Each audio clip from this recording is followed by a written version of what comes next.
questions and answers. Welcome to our May 5th live car shopping strategies. My name is Deshone. I'm known as Deshone the Auto Advisor.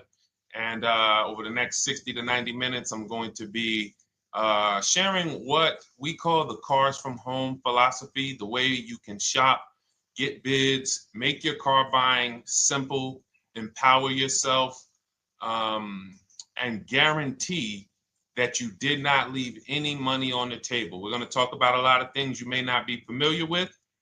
We're going to talk about things you have not heard before. We're going to tear back some mindsets that the car business has programmed in us for their profit. And we're going to tear down those mindsets because they're costing us thousands and they're making the greediest dealers in this country thousands of dollars. And we're going to get rid of that. So this show is sponsored by my new digital book. It's called Cars from Home, 7 Steps to Saving Time, Money, and Avoiding Dealerships. So I wrote that book to give you everything I know, everything I learned at Mercedes-Benz, at General Motors, running my own brokerage, and the hundreds of people, thousands now, that we've helped since 2021 to empower themselves in their car purchases. So part of my welcome offer to you is it's normally $97. You can get it for $24. That's my welcome offer for 30 minutes, anytime during the broadcast. As we go, you can get yours in my TikTok bio, in my Instagram bio, the YouTube comments, and the Facebook comments. It's a 75% off discount as part of my welcome offer for those of you who take action. And you'll have everything we teach here for the rest of your life. And you'll be able to move the same way you're going to hear me move and the way a lot of people I'm going to show you guys are moving. So no questions off limits. Feel free to start typing your questions. We are live on Instagram, TikTok. Hang on. I got Instagram up here. My man Dolan is moderating, so we're going to try to pull in every single one of your questions. Again, this is our May 5th live. We are live. It is Monday, so let's get to the questions. Okay, we got some coming in already on TikTok, Dolan. I see it is what it is. I'm just going to pull that one. I need to do one on shady mechanic shops. You should. If that's your area of expertise, the public needs to know from someone who's an insider what is going on in mechanic shops. I'm sure they get a lot of value. If you guys want, it is what it is to launch a channel teaching people how to avoid shady mechanic sites, type ones in the chat so he can know that he should go ahead and do that. Or she. I can't see if you're a man or woman. But let's get some questions going. Yasoy Tommy, I see you on TikTok. Interested in leasing, but I know I will go over the mileage. I drive a lot. Well, here's what you do. Give you an example. I'm leasing right now. I've never needed more than a 15,000 mile per year lease. So all of my leases have been 12,000 miles. I've never needed more than a 15,000 mile per year lease. Now, sometimes, that was because my family worked a little further from where we lived. We got a 15,000 mile per year lease, but most of the time I'm getting 12 because that's what I need. That's what I use. Now I'm paying $499 a month for this $55,000 Infinity truck. I got a 1% lease on it. I got my bids, the way we teach at Cars from Home. We're big on multiple offers. That's the only way you're going to save the big money and guarantee you got all the money is to get multiple bids. We teach you how to do that. You can do it by phone too. If you want to try to do it by phone, God bless you. We do it through email. We do it through emails and templates, and that's what we do. But I'm paying $499 a month for 12,000 miles. Now, let's just say I needed 15,000 miles. I would have bumped that lease up, and instead of $499, I'd be paying probably $30 more. So call it $530. Now, let's say I'm a high mileage driver at 20,000 miles. That instead of $530, I would probably be paying $620. And there I got my 20,000 miles per year. So the key is, and this is what you'll hear, people will blame the leases for not understanding that they choose the mileage. The mileage is not selected for you unless you go into a dealer and say, hey, work me up a lease. And then they're going to choose the mileage, probably give you 10,000 miles per year, and then try to close you on that. But that's not the way we shop. We're going to shop and we're going to adjust our miles based on what we need. So if I needed 20,000 miles per year, I would probably be paying $620 instead of $499. If I needed 25,000 miles per year, I would probably be paying $680. So I'm just paying, we get what we need and we enjoy our leases. because when we buy these cars and we drive ridiculous miles, we depreciate our cars, we destroy the value, and then we still have a loan on it in a lot of cases for a vehicle that we have destroyed the value in because we put 60,000 miles on it in 3 years. So our loan is moving very slow, but our vehicle's value is dropping through the ground very fast, which is typically how we end up with $15,000, $20,000, $25,000 in negative equity. I used to see it all the time in dealerships, especially when I was in when Uber took off. When Uber took off, year later, 2 years later, 3 years later, we had tons of people coming in with Hondas, coming in with various cars that had 200,000 miles on them, but they still had 3 and 4 year loans left. And, that's just a recipe for disaster. That's a recipe for disaster. So you should not be leasing, though, if you keep your cars 8 years. Some of you familiar with the 8-year rule, you understand. Everyone should not be leasing. I want to make that clear. Some people say, Deshone, you believe everyone should be leasing? No, I don't. If you are not keeping your cars 8 years, then you should be shopping for below market leases. Don't forget those 2 words, below market leases. Because if you're paying what everyone else is paying for their leases, it's not going to make sense. Some of these strategies are not going to make sense. You need to be getting below market leases. And the way we do that is to comparison shop, get multiple offers from dealers, have them compete for our business, and then we get these leases that no one else can get. Great question. So what if I go over 20,000 miles? What do you recommend doing? You choose your mileage wisely. In my book, I have a section called Choosing Your Mileage Wisely. The whole key with leasing is to scope out the mileage you're going to use, and that's what you shop for. If you know you're going to do 25,000 miles that year, you would do 25,000 miles on your lease. But you don't shop this way. We always shop with 12. A problem with leasing is once again, you go into the dealership, you say, work me up a lease. They're going to work you up what they want. They're going to say, hey, put 5,000 down. Who's had that happen? You go and you look for a lease and they tell you how much money you need to put down. Type me if you've had that happen. And again, welcome to everybody. This is our May 5th live. It's Monday, May 5th. Whether you're watching this today or you're watching this later today, because we will be rerunning this for those who couldn't make the show. Tell your friend they can catch it on our channels. But this is our live show. We're live every single Monday through Thursday at 12 noon. So you'll see people who will go and get blessed transition. You've had this happen. This is what you go in. They work you up a lease. Here, you need 3,000 down. Yeah, you need 3,000 plus your taxes and fees. What do you want to do? So that's them customizing our leases. We never want to do this. We want to customize our lease and run it like this, a template. All your leases you get with, ready? 12,000 miles per year. First month's payment only due at signing. That's it. 12,000 miles per year. First month's payment only due at signing.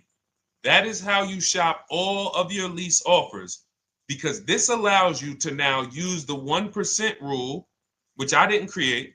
A lot of lease savvy people know about the 1% rule, where your MSRP, I'm going to just show an example of an MSRP, the price on the window sticker. Every lease is going to be brand new, guys, or either close to it. The price on the window sticker is the price we go by, the MSRP, and we're going to divide our monthly payment into the MSRP. And once we get that, the number, that's going to tell us if we got a 1% lease, if we got a 1.5% lease, if we got a 1.8% lease. And what we did was I created the 1.5% rule to know we were overpaying for leases. You don't have value when you lease something over 1.5%. But let's keep it to the point.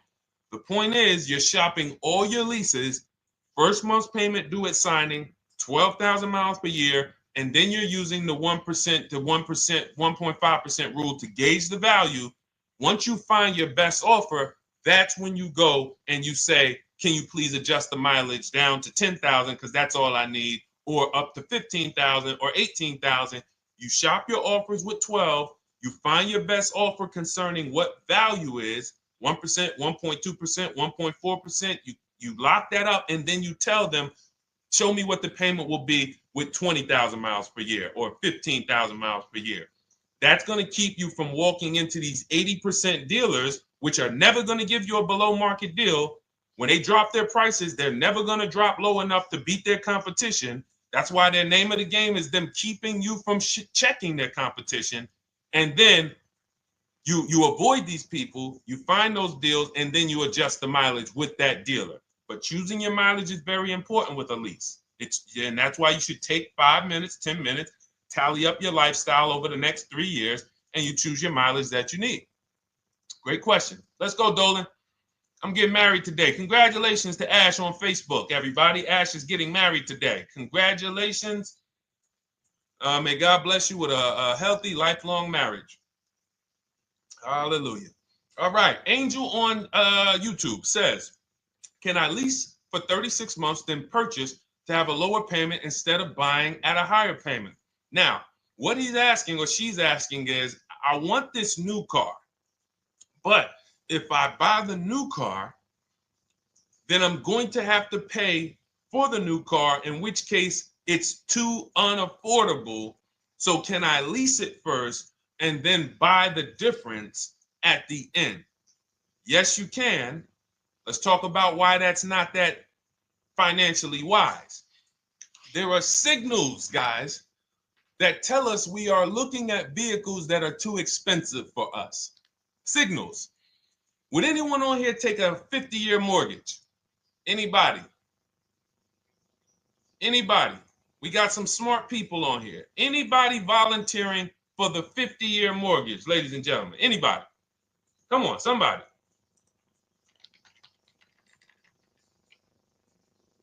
No, why not?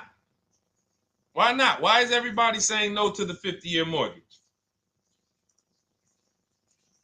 Because we know it's ingrained in us that a 50-year mortgage on a house means we can't afford that house, right? Same thing with cars. There's signals. And so when we cannot finance a brand new car and it's affordable, what should we be doing? We should be going to get a pre-owned car. That's what we should be doing. So some of you have the luxury where you could afford both a new version of the car you want, and you can afford a pre-owned version, of course. So you might say, Deshone, I could afford both. I want this car, but I could afford, which one should I get, new or pre-owned? Thank you to the new gifter, Jeffrey Jones. Welcome. The Black King. Thank you so much. Gifter badges. Appreciate everyone who supports this broadcast. Thank you so much. You helped me to keep this information going. So what you're saying is, I could afford both. Which one should I get? In that case, it's a matter of your values. Do you want a brand new car? You want to treat yourself? You only get it every 10 years. So it's like, hey, I only get a new car every 10 years. I'm going to treat myself to a brand new one.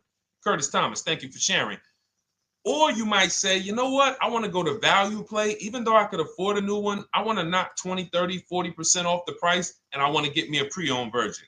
So that's the people who could afford both. Some of you, you're like Angel, who like, I want this car, but I can't afford it new. In which case you go pre-owned, because you don't want to you don't want to lease a car 3 years, even if you get a below market lease deal, great lease payment, turn around and buy the difference, because you're typically going to need a 5 or 6 year loan for the difference. Once you get that 5 or 6 year loan, you add that to your 3 years that you leased the car, and you got 8 to 9 years of payments on the exact same car. 8 to 9 years of payments on the same car. This does not make financial sense to pay that long on a car. This is, you can't reach the reward stage where the car is paid off and you're putting money to the side for maintenance and repairs. You know, you got a paid off car, because the goal with purchasing is to get to that long-term ownership where the car is paid off. I don't owe anything on it. You know, I got a couple $100 I put to the side for maintenance and upkeep, but that's all. That car is paid off. I can keep that thing for 15 years. I can pass it down to my son, my daughter. We got an extra car in the family. That is the value of purchasing.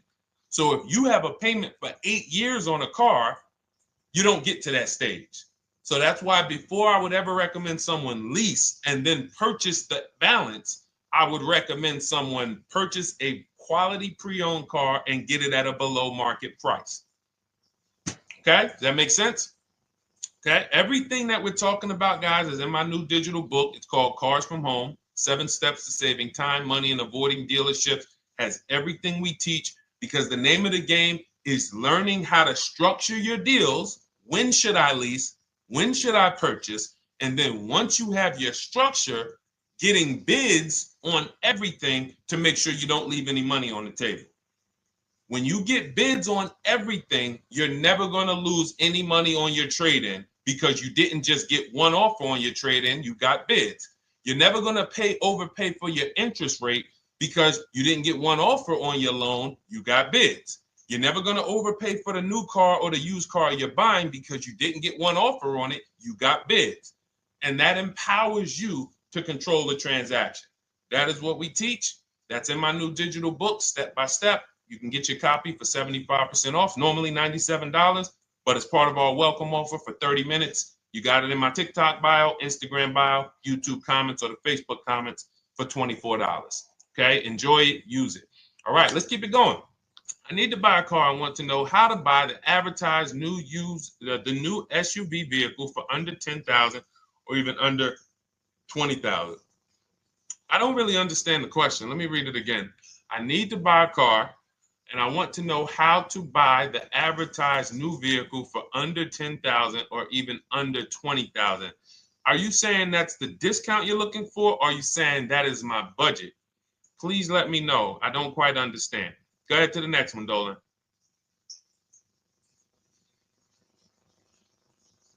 All right. If the Carfax report only has service maintenance, is it okay to purchase? Okay, so all right, this is a great question, guys. This is about used cars. Who's going to be shopping for a used car in the next year? Type the letter U. Type the letter U if you're going to be shopping for a used car in the next year. And for those who just joined, this is our Monday, May 5th, live car shopping strategies. So we are live every Monday through Thursday at 12. And for those of you who are watching the rebroadcast later in the day, you can, you'll get your questions answered. Somebody might ask a similar question, or you can join us Monday through Thursday at 12 live. Yes, so we got a lot of people who are going to be shopping for a used car. We got Buffy on Instagram, Fran Bar. Who else? A lot of people not buying? Okay. Instagram, the only people buying used cars? Okay, well, let's talk to you guys. Listen, so here's when you're looking at a used car, what you're focused on is first the service record. First the title history.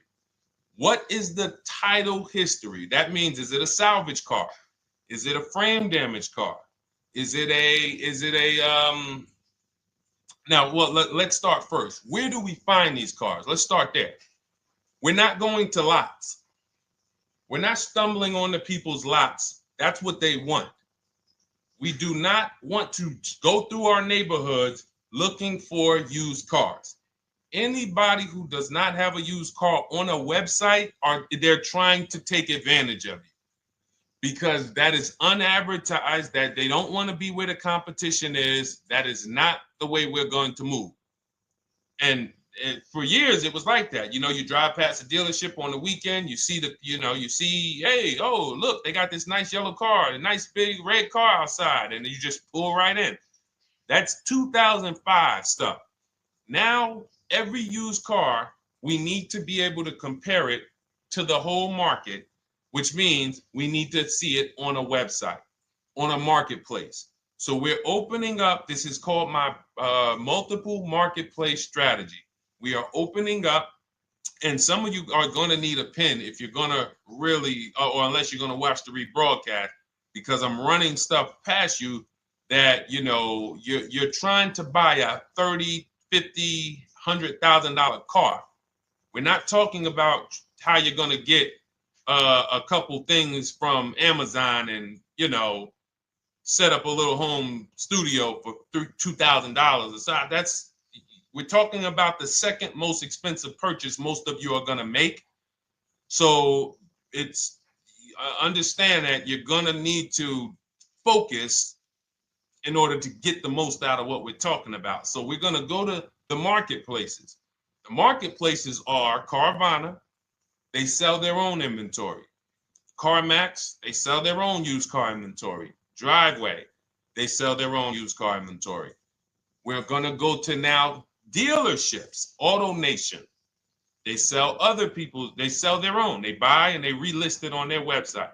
But then you have Car Gurus, you have Carfax, you have Kelly's Blue Book, no, not Kelly's Blue Book. You have Auto Trader, Car Gurus. So we're going to all these marketplaces, we open them right up in one tab. So now what we're doing is we're putting in our criteria, and what we want to do, we want to go 100 miles out. Even if you're not willing to drive 100 miles out, you want to see what the whole market looks like within 100 miles. So now, if you know what you can afford, then you can put in your price criteria. I have a tool that I created. It's called the Perfect Budget Calculator. Some people who have my book, you've used it, where you put in your down payment preferred, you put in your interest rate, you put in any equity from your old car, and it tells you, because what you tend to miss is the fees. That's what you tend to miss. So if you're not using this calculator that we created, you want to add another $2,000 or so, because you got to factor in the fees in that budget. Some of you go out and say, man, I think I could afford $30,000. Then when you find your car, they bump you up to $33,000 because you didn't factor in the taxes and fees. So this calculator does it for you in my book, and everything we use the Perfect Budget Calculator. But if you're not using it, just estimate another, a little higher. Now you put all of that into the marketplaces. Now you're looking for what the inventory is. Now, here's the reason why you must open up all these marketplaces. First reason, they have different cars on them. Carvana and CarMax has different cars than Car Gurus, Cars.com, Auto Trader. There's different cars on them. Another reason we need to open it up is because sometimes you'll see one car here on Car Gurus for $31,000, and then you'll see that on Auto Trader they marked it down $2,000. It's $29,000. And you're like, wait, why the heck is it lower? This is the same car. Well, it could be because this marketplace got the notification first to lower the price, and maybe this one takes a little longer to see that, oh, maybe that takes 24 hours before their updates take effect. So that's why you want to open up all these marketplaces. Now you're narrowing this down first based on your color choices, what options you want, your models, and now we're starting to narrow this thing down. So we're narrowing it down. Now we start to look at the history of these cars. This is the best way to start narrowing down your used car search. Let's now dive into the history. I need the Carfax. Now, some of these websites will give you a free Carfax. Some of them will try to make you buy a Carfax. Now, I'm going to give you one of the secret strategies that we've been using for years in my book, and I'll tell you it right now. It is how we get free Carfaxes, because when we get to most vehicles, you guys, for those of you who are just meeting me, I worked in Mercedes-Benz for 5 years and General Motors for 5 years, and I ran my own brokerage. I started it in 2016, and I ran that while I worked at the car dealership. So I have a lot of experience and have seen a lot, and that's why I'm able to teach these things. I also love numbers. But one of the things that I know is almost every dealership has a contract with Carfax. So every dealership, we pay Carfax already. So what we're able to do is when we list our inventory on our websites, we're able to list the Carfax with it. We're able to provide that free of charge. But when we pay Auto Trader or Cars.com or Car Gurus, we are not able to actually push our Carfax to that marketplace. But if you come to our website and you find the vehicle on our website, most times you will find the Carfax for free.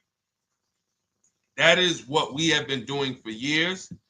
So that now we have the Carfax, because the Carfax is the only way we can see those service records right now, because we've already narrowed it down based on, first thing we're doing is we're looking at title history, frame damage, salvage title, rebuilt title, total loss. That's the type of vehicle. The next thing we're doing to narrow it down, which is where many of you get in trouble, is you're looking at the service records. Skipping service records, buying used cars without seeing service records is disaster. The biggest indicator on if a vehicle was taken care of is what is on those service records. And if you can't see those service records, then I would not buy the car. Somebody say, oh, I'm changing the oil myself. If you don't have proof that you have changed the oil yourself, I cannot see it. I cannot see that you have maintenance this car, and that's a turnoff for me. Because now when you drive that car a year later, 2 years later, things start happening. You have no one to blame but yourself. Now the regret kicks in. Man, I knew I shouldn't have got this. But chances are, if you find a quality vehicle and you see service records on that previous owner's report, that's going to lead to a quality experience. Okay, so that's pretty much how the initial part of our multiple marketplace strategy. As you can see, we have this to a science. Nothing that we're doing is by chance. Nothing we're doing is on a whim. That is it. But let's go to some more questions. And I think the biggest thing I want everyone to understand so far is that we don't wing anything in this process. There's nothing, everything that I'm teaching you is going to be out of our systems. Now, some of you have different learning styles. So let's address this. Again, welcome to our May 5th, Monday, May 5th live. We're live Monday through Thursdays at 12 noon. And we rebroadcast this for those who couldn't make it. You can share this with your family. Tell them, hey, visit Deshone the Auto Advisor's channel. He did a great show earlier. He answered some questions that everyone had. You can watch the broadcast all through the rest of the day. Now, but we're live every week, but we're live right now. So now the biggest, some of your learning style is different. What we teach is we have the ultimate do-it-yourself guide. This book is rated 5 stars. Thank you to everyone who's rated it on Goodreads. Just pull it up right here. For those of you who are actually on Instagram or YouTube, TikTok, you won't be able to see this right now. But the book is rated 5 stars. We appreciate you. And this is the ultimate do-it-yourself guide, whether you're new cars, used cars, leases, bad credit, how to make banks bid for your financing, high mileage driving. It's all in there, step by step. And it's a digital book, so you don't have to wait for it. As soon as you get and hopefully you get there before the 30 minutes, so you get your copy for the $24 instead of the $97. That's our welcome offer. But that's your do-it-yourself guide. Some of you, you're a do-it-with-you person, and that's Shop with Deshone. You like videos instead of reading. You want coaching. You want support. You want a community. We have 1,600 people in our Facebook group. That's our Shop with Deshone. We've had 2,200, almost 2,300 people come before you. When you see me share people like Zafrina and like Melissa and Sheree, Ken, all of these people who are, they're showing their car deals that they got. Look, took me about 30 days. He went through, past Friday, locked down 2 vehicles, 2 Yukon 2025. Said he dropped sold the BMW. They dropped the price down to 70 grand. So they took off like 5,200 for him. These are all people who are in the Shop with Deshone. Their learning style is they prefer videos. They prefer, coaching with me. But again, it's the same information. So I want to be clear. It's just your learning style. So if you are like Deshone, give me the blueprint and I will run this thing. That you're going to be like the people who send, like Marie. Marie just wanted to let you know she got our book. Using the book, I saved over $13,000 off MSRP. Now, here's where the feelings get hurt. And this is not my intention. But some of you have these same vehicles that you're going to see me sharing that our people get. And when you see what they paid for them and what they're getting off of them, you're going to see, wow, I did not get that. I did not get that type of discount. So all of you who have this 2025 GLC coupe fully loaded, she said they took $13,000 off MSRP. She got her bids from home, got my payment to be hundreds lower per month, maintenance included, no money down. We are masters at no money down deals. You should not be putting money into these cars unless you intend to keep them for 10 years and you got a great price already. You got a huge discount already. You should not be putting money into these cars. I have never done more than $1,500 out of my pocket for any lease. And when my car that I bought, I put money down on that because I bought it to keep it. But everything else, we are shopping with no money down. So you're going to see that a lot. So again, depending on your learning style, you can head to my bios and to the comment sections, open the Cars from Home Toolkit, Shop with Deshone might be right for you. I don't care how you get the information as long as you are saving the money. I don't care. If you could do it with a $24 book, do it with the book. I would rather you say, man, this guy Deshone helped me. I bought his book. I got it on the sale because he did the welcome offer for $24. And man, I done got 4, 5, 6 cars using this thing. And all I paid was $24. Congratulations. I will celebrate that. I wish that for everyone, but that's not everyone's learning style. So, okay, Dolan, let's keep it going. I'm sure we got a lot more questions coming in. Molly from Facebook, great to see you. Needed to be here. Well, I'm glad. I just ordered a new vehicle last week, expected to arrive in 3 months. I need a breakdown of how to get out if the options they want, get out of the options they want to the MSRP. Well, first of all, what you want to do is you want to get bids now. You do not want to wait. Those of you, she's ordered a car. She's scheduled to be here in 3 months, and she has not locked in her pricing. Now, the reason when we order a car, we are always getting our bids first because the closer your car comes to arrival, the less leverage you have. They know once that car comes in there, she's been waiting for 3 months. She is not going to want to walk away from this car. She is not going to want to do this all over again. And they're going to probably take a shot and say, or if you look for a discount at that point, you probably are going to be like, no, I'm sorry, we can't give it to you. So what we're going to do is we have to now send that request out. Now, there's 2 ways for you guys to do this, whether you're leasing or purchasing new cars. 2 ways for you to do this. You can do it your way, which is calling around. Calling around, not going into dealers, calling around, ask for sales managers, try to get yourself at least 5 offers. Because the only way you're going to see how overpriced the offers are is to actually get multiple offers. So I'll give you an example. I'm showing you guys on the screen what a market report looks like. So we also have a division. We shop for people's new cars and their leases if they have good credit. So when you see, oh, I tried to pull it up. It's not loading. So what you're going to see, and some of you who've used our stuff, you can testify to this. There is a huge spread between the best price and the worst price. Huge spread. So in order for you to know you actually got the best price, you need to see 4 other offers that are higher. I'm going to say that again. Thank you to all the gifters on TikTok. Thank you, Jeffrey Jones. Appreciate it. You need to see other offers that are higher. So let's go back to my car. This dealer who won the bid for my Infinity truck saved me over $8,000. Now, he said to me when I was making the deal with him, he said he knew that I was not going to find a better offer because he had used a special coupon he had to apply towards the deal.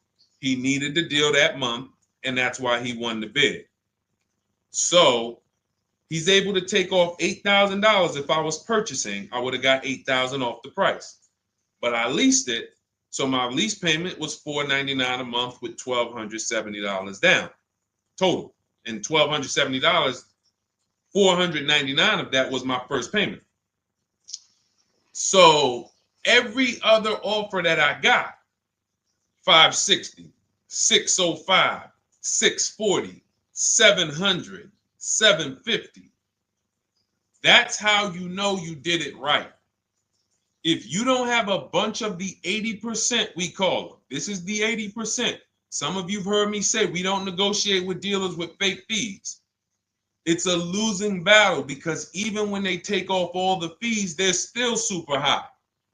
I'm going back and forth by email.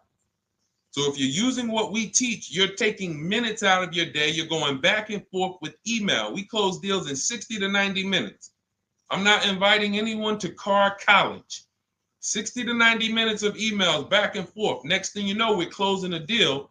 But you're going to see, even after back and forth and telling the dealers through email, you can do it by phone. Hey, I'm shopping other dealers. Please make me your best offer. I have all the templates written. So when you're using our stuff, you don't even have to wonder what you're going to say. You just copy and paste our template. But even after that, you're going to see, wait, these people are still giving me super high prices, even though I told them I'm shopping, even though I told them I'm serious, I could buy the car right now, even though I gave them every single thing I need to give them to get an offer, they're still $150 a month higher than my best offer. That's going to prove to you that they are the 80%. They are not coming down. When they say this is our best deal to their customers walking inside, they're not lying. It is their best deal. It is not the best deal. It is their best deal. Their competition's best deal will blow their best deal away. And the only way you do that is by getting bids. So that's what you need to do, Molly. Take exactly what you're looking for. If you want to call around, call some sales managers and say, hey, listen, this is what I'm looking for. I put in an order, but I'm not dead set on the price yet. Haven't really gotten, I want someone to lock in a price for me. And hopefully you're purchasing, because if you're leasing, it's tough, because once that lease comes in, you do not know what the lease program is going to be. So if the lease program is bad, then you could find yourself jammed up. Now, here's what we try to do to prevent that. It's not always possible. Here's what we try to do. Once you have found the best dealer who's won the bid, now what you're going to do is say, based on this price that you're selling me the car for, can you give me a lease estimate now? So let's say I'm ordering this Infiniti.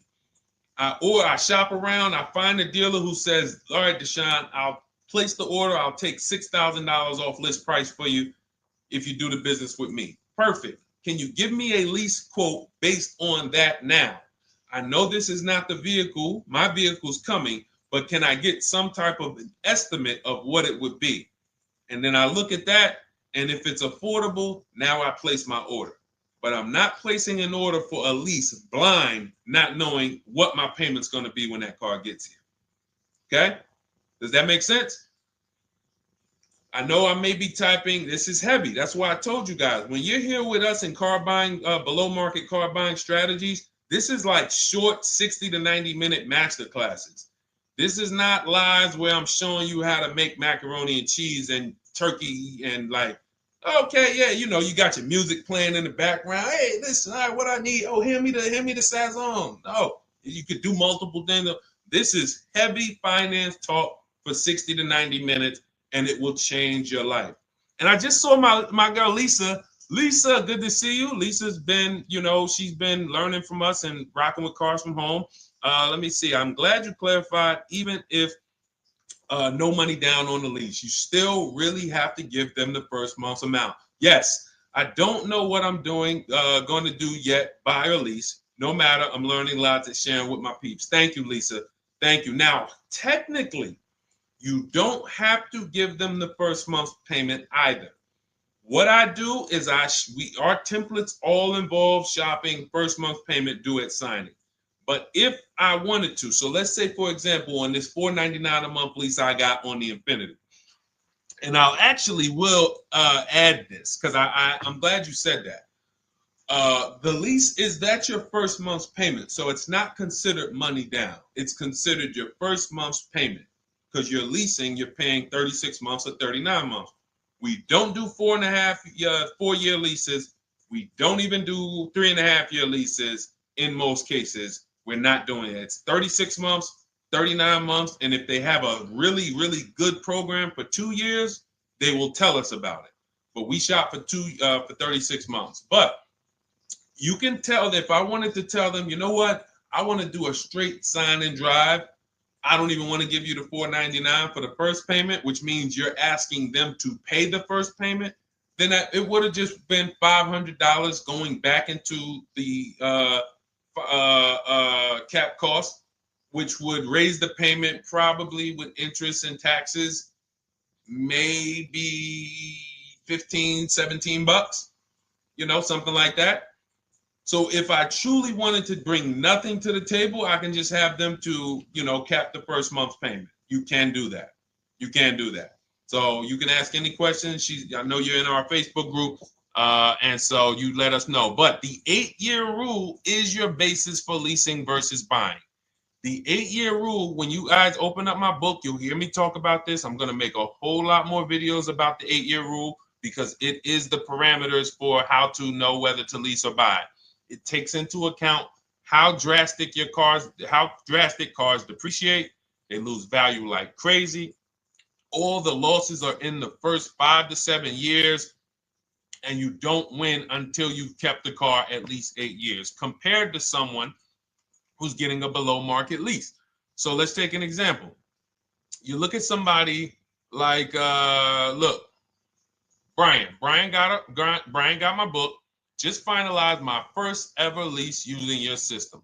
2025 HRV Sport all-wheel drive, $30,000, $505 MSRP. So this is a $31,000 vehicle almost, and he got it for $395 a month, which is a 1.2% lease, no money down.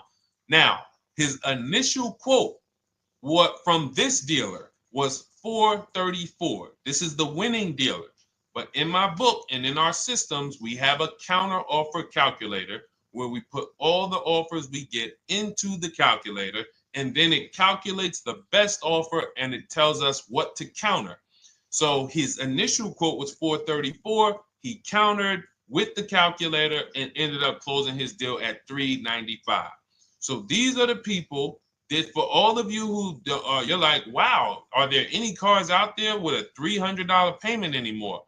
Well, if you're buying a car, you are buying it at a $300 payment. You could only spend, who knows, every $5,000 on a vehicle is about how much per month. Every $5,000, when you're looking at a car, every $5,000 on a 5-year loan, which is what you should be defaulting to, is about how much per month. Thank you, Nikki. Nikki got a #1 gifter badge. And I don't really know what all of that stuff means, but I definitely appreciate it. The Black King, thank you so much. I just know it means you guys support the show. So I appreciate it. So who knows? Every Nucci Graham is and I wanna Nucci Graham will address you next, because as soon as you get your book, on the thank you page it says, "Thank you for your purchase. Click below to open your book." So we'll address that shortly. But okay, thank you, Lisa. Yes, every $5,000, and Nikki, $100. So this keeps you in the safe zone. When you are looking for how much loan I'm going to take, you are looking and saying, every $5,000 is going to cost me roughly $100 per month. So if I want to spend $400, then my loan needs to be about $20,000, which means I'm looking at this car. If I'm going to buy it for $23,000 plus fees, and I want to be at $400, I'm going to have to come up with some more money down, because I need to get my payment here. I need a $20,000 loan. I'm not going to go in looking at a $20,000 car and thinking, man, can they get me to $250 a month on this? No money down, because the math doesn't make sense. Because the only way they can get you to that is to put you in a 7 or 8 or 9 year loan, which is a horrible deal. And they've done it to a lot of people, because you go in and you just say, get me to this monthly payment. And they're like, well, you didn't say how long. You come in later, hey, man, my loan is, I remember, man, a guy called me, and this is, unfortunately, people are not trained to look at how long their loan is. Early in my career, I think I was still with General Motors, and a guy came in and he had some vehicle, And he was like, you know, D, could you look at this, man, and tell me, because I don't, you know, I'm trying to get out this thing, man. They telling me I can't get out of it now. That's a recipe. You bury yourself when you make these types of moves. They're saying I can't get out. I looked at his contract. It was a 96-month loan. 96-month loan. So he's in a 96-month loan at a high payment. He's going nowhere. And what it came from is him going in and saying, hey, get me to this payment. My payment's affordable, but how long is the payment? That determines what you're paying for the car. So when we say, yo, are there $300 payments out there? I'm showing you. Leasing, there's cars you can drive 30,000 miles, $30,000 cars, beautiful vehicles, payments in the threes when you're shopping and getting bids, and you're finding vehicles with great lease deals. At the same time, on a pre-owned car, that's only going to get you under 20 grand, between 15 and 20 grand. So it's about getting the most for your money. And getting the most for your money, you must take into account the 8-year rule. If I'm not keeping a car 8 years, I should be shopping for a below market lease. I'm not tying up any of my money in this car because I'm not keeping it long enough to have all of that money benefit me. Does that make sense? Type ones if that makes sense. Type dollar signs if that makes sense, because this is about money. If I'm not keeping the car 8 years, then all the money I'm going to tie up in the car to pay for it, to pay off the loan, to do the maintenance, to change the tires, to change the brakes, to change the oil, to change the brake fluid, the transmission, all of the money I'm putting in that car, just normal maintenance. I didn't say anything broke. Normal maintenance over 7 years. I'm not going to keep the car long enough to have that make sense. Whereas had I leased, I'm just below market leases. I'm just literally paying cents on the dollar, changing my oil. Most of the times I'm out the car before I need brakes, unless some of you are driving 15,000 mile a year leases, and then sometimes you will replace the brake, but it still does not compare to the cost of purchasing. And you know, throughout the show, I'm gonna show a lot more lease deals and a lot more discounts. But the reason why I show you guys the lease deals is because the money doesn't lie. Unless you're just hell bent on paying more, the money does not lie. You can't compare when I was, you know, I'm driving $40,000 cars, my payments have a 3 in front of them, and my friends are driving $20,000 cars and their payments have a 3 in front of them. And those cars are used, need maintenance, you know, warranties done ran out after 4 years. I'm over here driving brand new cars, problem free, and they're paying the same amount or more than me, and they're driving inferior products. And then once they really get tired of the car, they go ahead and they trade it in and they start the process all over again. So it's bad financial advice that the car business never trained on, and they just love for people to be ignorant. But we're not going to be ignorant here. All right, Dolan, let's keep it going. By the way, all of you who just joined, this is our Monday, May 5th live. We are live every Monday through Thursday at noon. So for those of you who may be watching the rebroadcast, we rebroadcast the show all through the day. So for those who missed the show, you can either, you know, or some of you want to tell your friends, oh, hey, you're shopping for a car, go watch this show. And we'll rebroadcast this show all through the day. And we rebroadcast all the episodes through the weekend. So for those of you who didn't have time, you're like, man, I want to catch up on all the shows, all the questions that were asked. We'll rebroadcast those through the weekend. But we are live every Monday through Thursday between 12 and usually 1:30. You can have your friends and family tap in. You can bring your questions, and we try to get to as many as we can. All right, Dolan, let's keep it moving. Let's get to some more. What are the companies for loans? Well, there's a lot of them. First thing you want to do is, so we teach something called the bank bidding war. This is a question, because here's my question to you guys. Where do you get your car loans from? Here's my question to you. And I'm going to tell you how we should change the answer, because I know what some of your answers are going to be. Where do you get your car loan from? Some of you are going to say my bank. Some of you are going to say the credit union. Some of you are going to say the dealership. But all of those are not the answers we want to go with anymore. Here's the answer. You got it, Nikki. I love Nikki. Whoever gives me the best rate.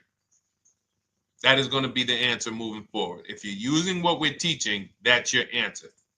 Whoever gives me the best rate. What, in other words, whoever wins the bid. So what we're doing is we are not just going to our credit union and having them run our credit, give us a rate, and now we going out and we're shopping with a check in hand and we're shopping with our back against the wall because the bank says, well, hey, you know, your pre-approval expires May 17th, so you hurry up and find a car or you're going to have to come back and run your credit again. Now we're over here and our bank is putting our back against the wall. That's ridiculous. So what we do is we use what you should do is you should look at the average interest rate. If you have average credit, look at the average interest rate, and then you use that to budget. Again, I have a calculator that we invented. It's a proprietary calculator. You can't find it on Google. It's in my book. It's in our course, Shop with Deshone, in our checklist, our video checklist. This is stuff that, again, we don't, if you notice stuff that I teach, it's not anywhere. Deshone, why can't I find an 8-year rule on YouTube? It's because it's Cars from Home. We created it. I can't find the 1.5% rule. No one else teaches that because it's our intellectual property. We created it. I don't mind people saying it, but they need to understand we didn't find this stuff. We created the stuff. So calculators, we invented them. So this calculator you take this interest rate, but even if you want to use a standard payment estimator calculator, you can take just what I said. Remember, add a little bit more for the fees, because that's what you're not taking into account. The fees, the taxes, and that's where we get in trouble. My calculator, our perfect budget calculator, does that for you. So now you want to look at the average interest rate. Type in average rates for cars. Use that for your budget, just so you can know about how much car I can go and get. So between what I told you about the 5,000 being $100 a month, and that last part about, adding a little bit more and using the average interest rate, you should have a good gauge on a range of car to go and shop for. Now, once you now shop your market, whether you're shopping new or whether you're shopping pre-owned, once you find no one's touched your credit till now. No one has touched your credit with a hard pull, especially not. We do not, in order for this to work, like what Nikki is saying, where you're only giving your business to the bank or credit union that gives you the lowest APR. In order for this to work and for you to be able to shop freely, no pressure, you need to make sure you don't let anyone run your credit with a hard pull before you find your best deal on a car. Soft credit pulls, estimates of budgeting, the way I just said. Now, you go out, you find your car, whether it takes you a week or a month or 3 months. Bang, I found my car now. You lock the car up, put it under contract, you leave your deposit. You never, ever. How soon when you get a car does the dealership want you to take it? I like asking questions like this because we can prove how predictable most of the car business is. How soon after you purchase a car does the dealership want you to take it? Thank you, Janae. Immediately. Now, the reason for that is, there's various reasons. There's various reasons. Right then and there, Molly, yes. But what I want you guys to focus on is what you lose by taking it right then and there. You lose the ability to shop the interest rates. And shopping the interest rates is very important because you'll always wonder, could I have gotten a better rate? So what you do is you lock the car up, you let them know, hey, I'm going to go home, just give me my, let me get my paperwork so I know exactly how much I need to tell my bank. And here's the key, if you guys can beat what my bank or credit union gets says, then I'll give you the loan. See, some people think that I teach don't let the dealerships compete. I never teach that. What I teach is don't let the dealerships be your first offer ever. They are always your last offer, and they're competing against other offers that you got. So now you're going home, your car's waiting, you're going to see what your bank, your credit union can do, and then you go online. You can go right online. Auto loans online, auto financing online. Let all of these banks and credit unions access your credit now with the hard pull, because there is an article that Experian did, and you can find it on almost any credit bureau, wrote an article on rate shopping. They allow you to have multiple lenders compete for your business within a small period of time. They say the window is 14 to 45 days. So if the window is 14 to 45 days, how quick do y'all think I want you to do it? If the window says, because that's a big window, as long as you shop within that window, at the end, those multiple inquiries will have the same weight on your score as one inquiry, because it looks as if you were shopping and you were doing your due diligence. Thank you, Greg, Sheila, with these gifter badges. I don't know. It's like a nice. I appreciate it, Glendale. Thank you. So with these, when these banks are competing, what you're trying to do is say, everyone here on my end, we call this the bank bidding war. This is round two. Round two is you are bringing your car home. I'm sorry, you are at home. You're going online. You're calling your bank. You're calling your credit union. If you have one, you're going online. This will take you literally one day, not even. This maybe take you an hour. Because if they say that the window to shop is between 14 and 45 days, I want you to do it in 24 hours. We want all the competition in 24 hours. Because that guarantees we are way within the window. They're going to look and see, wow, this person bought a car. They had multiple lenders competing in a small period of time. They're not out here just letting people run their credit over, every week. Some new banks running their credit. So now you call the dealership afterwards. You say, hey, the best offer I got was from such and such credit union or such and such bank.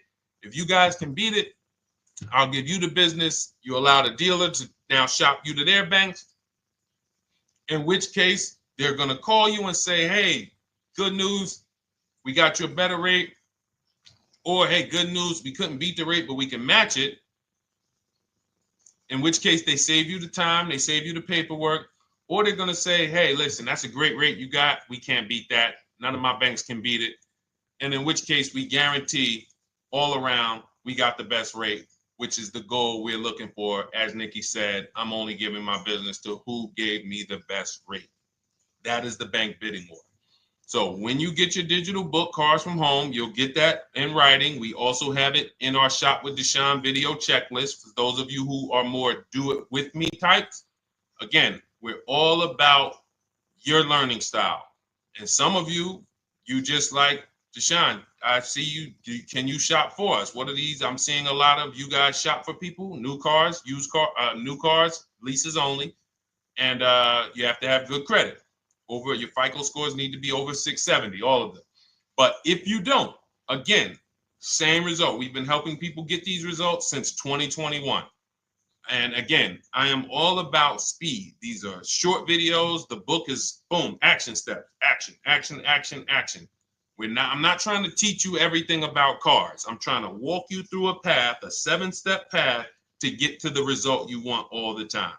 Okay, I'm not taking you to car college. You're not going into the car business. You just need to know how to get the best deal. And that's what it's about, step by step. Okay, but for those of you who are just coming on, this whole show is sponsored by my new digital book. It's called Cars from Home, 7 Steps to Saving Time, Money, and Avoiding Dealerships. It's a digital book. Everything we teach about new cars, used cars, leases, below market financing, high mileage driving tips, bad credit tips for those of you who have your credit is not going to qualify you for everything else we're talking about. You need specific strategy. We have that specifically for people with bad credit inside my book and inside Shop with Deshone. So that's why I never believe in one size fits all car buying advice, because all of you are in different situations. So how does somebody look saying, you all should do this? We're all in a different situation. I have a trade-in, he doesn't. He has a lease that's coming due, he doesn't. Oh, he has a lease that's coming due, he has equity in it, we need to help him get that equity out. He has a lease, it has an equity, but it has a third-party restriction. We can't talk to people the same. That's why everything we do is custom and letting you know, no matter what your situation is, it's very common to us. Very, very common. So, all right, let's keep it going. We got some more time, Dolan. Pull them up. More questions. All right, yeah, I see we got a couple more coming in on TikTok. How do I get the book? Well, the book is in my TikTok bio. In my Instagram bio, there's a website there. It's Cars from Home Toolkit. And then you'll see the welcome special for $24. So the book is normally $97, but as part of our welcome special, you got 30 minutes to get yours for $24. So you won't pay the $94. You get 75% off. We also have a link for you guys on Facebook and YouTube in the comment section so you can get your copy. And if you're going to spend a couple more minutes with us, I would appreciate if you share the broadcast with one person that you care about. So that can help, we can help get this information out and we can help change lives. If you didn't receive your ebook, well, first of all, as soon as you purchase your book, you're going to see a thank you page. It says, thank you, screenshot this page. And then it says below, click the link below to open your book. So you actually get the link to open it as soon as you make the purchase. And then I say, I also emailed you a copy. So sometimes people type their email in, one letter's wrong. Obviously, we can't send a book to an incorrect email, which is why I have my support team's email right on there. So that if you don't see that book within 5 to 10 minutes, you email my support team, hey, I didn't get the book. They'll get you the book right away.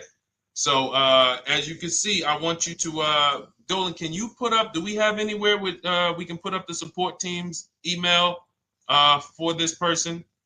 And just send an email to support. There you go. Thank you so much. Support at Deshone the Auto Advisor. Thank you, Dolan. Best moderator in the world. All right, so shoot them an email. Just let them know. Give them your first and last name, and they'll check the record, make sure that we have a purchase from you, and they'll send you your book right away so you can dig right into it. Okay? All right, let's keep it. We work with clients all around the country. What I'll start doing, I wanted to bring some on here today, but I can't load them up. The system is showing an error. So I got a lot of people. I always bring tests. I always like to show results. So, you know, I'm a results person. So you'll see a lot of people that I share. Brian, who has our book, and, you know, his lease, Marie with her $13,000 off. All of these people made deals from home. They were not in a dealership negotiating this. You got, look, Frank, I bought your book, used your system, and just closed my deal and have positive results to report. I love when y'all email me, by the way. Like, please continue to do this. A caveat is I wanted a just released 2026 Genesis G70 Advanced, and there are no incentives. I could have gotten incentives on the 2025. However, I wanted the 2026, and I was willing to pay. So even with high demand cars, even with cars that are rare, this is the situation. I reached out to 20 dealers and I received 9 offers for 36 months, 12,000 miles on a $58,000 MSRP. The initial offers range from $1049 to $901 with everything in between. I counter offered using the calculator that we have and closed the deal at $815 on a $58,000 MSRP. That's a 1.4% deal. Now, mind you, that on a vehicle on a 2026 with no incentives, which means every bit of that was the dealer taking off money for him. He probably had to get at least $5-6 grand off to have that deal come in the 8s, when other dealers were quoting him 9 up to 10 and, you know, mid $1,000 range. So, you know, but so I show the book testimonials. I show my Shop with Deshone testimonials. But I want to start bringing these market reports so you guys could actually see that's our team shopping all around the country.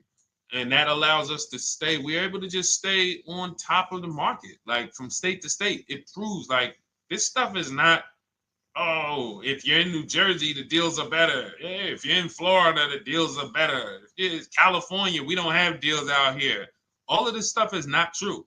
And thank God we have people using the Cars from Home systems, be it by book or be it by our video checklist, or be it us shopping for people all around the country where we can tell you beyond a shadow of a doubt. I can show you market reports from Texas, from Oklahoma, from South Dakota. We did a deal for a Mazda, a South Dakota deal, Nebraska, California, Florida, Georgia. We're shopping for people all around the country. And there's great deals everywhere in the country when you know how to make dealers bid.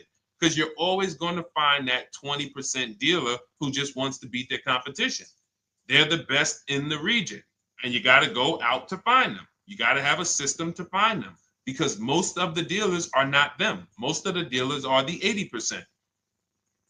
That's just the way it works. It's a numbers game. And the 80% are very expensive. And when you walk into the 80%, they'll go down. You're like, oh man, all right, can you take off?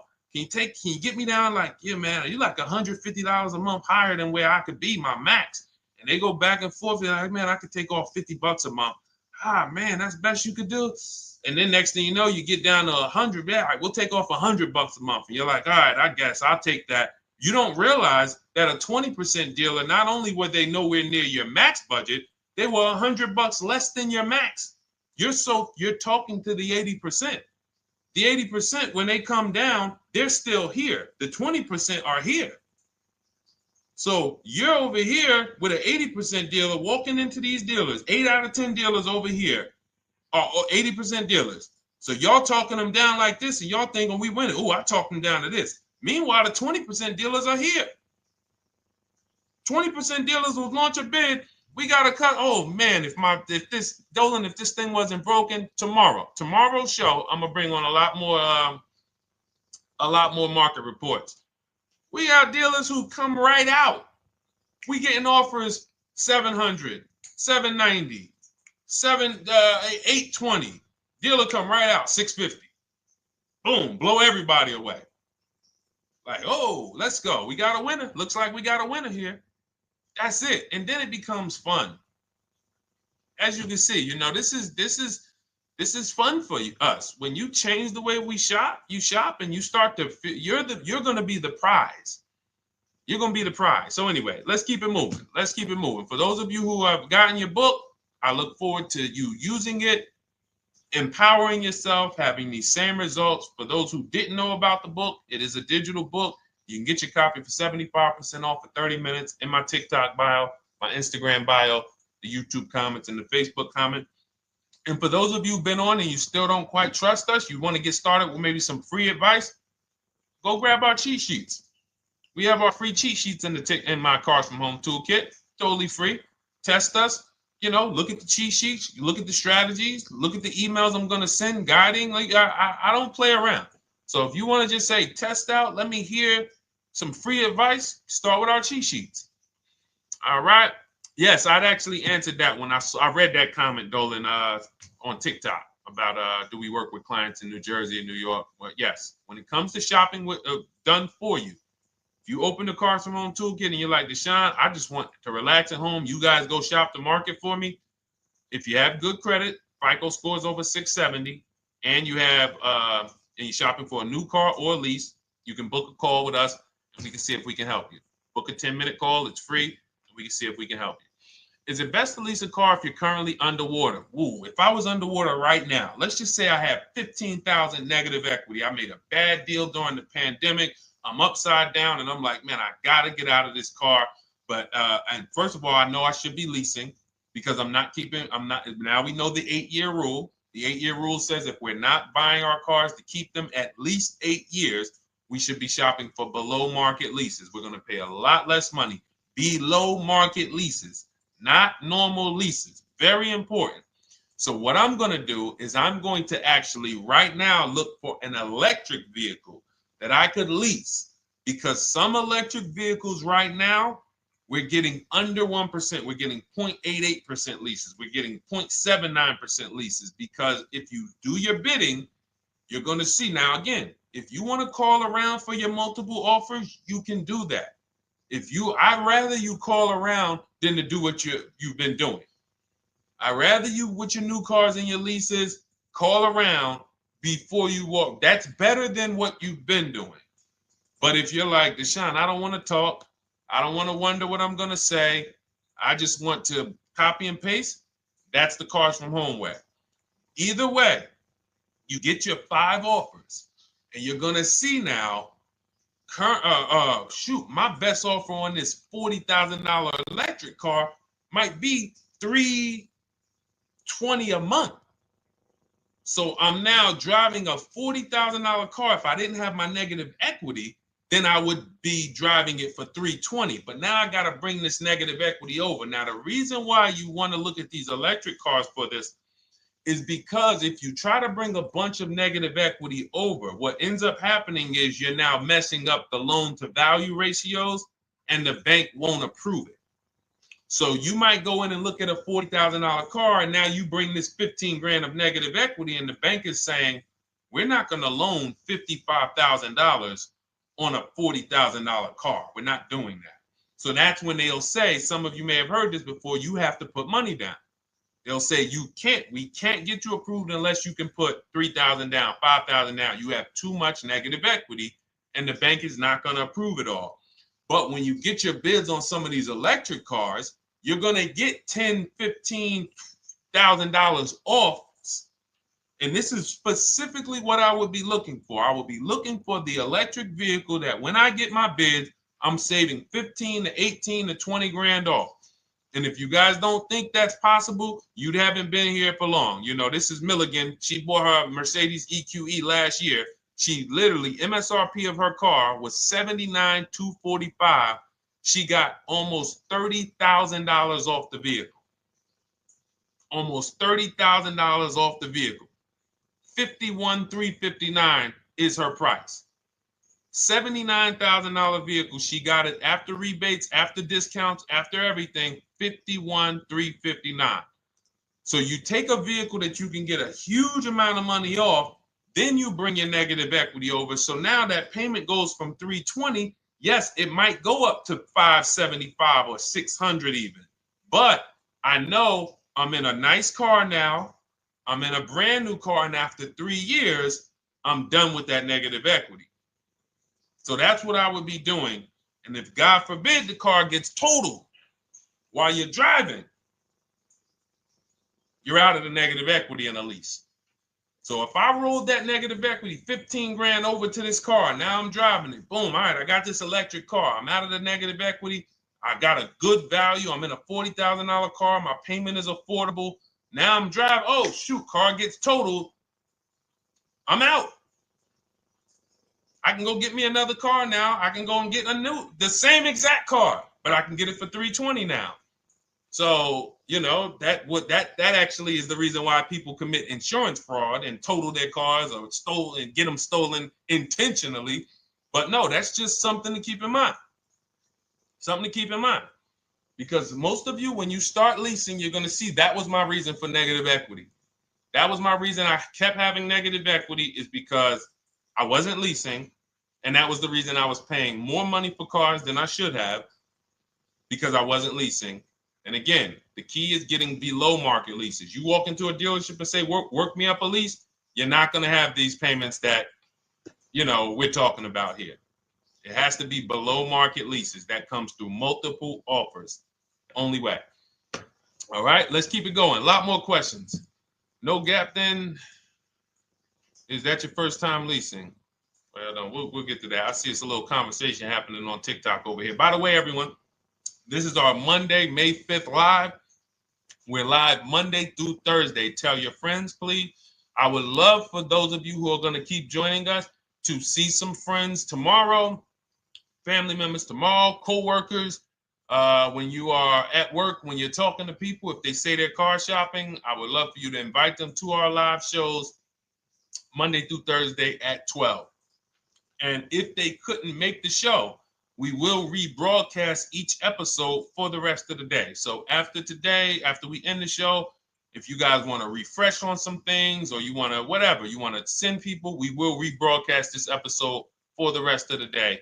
And then on the weekends, we put together a weekly compilation. We broadcast them all just for the people who couldn't make the live shows.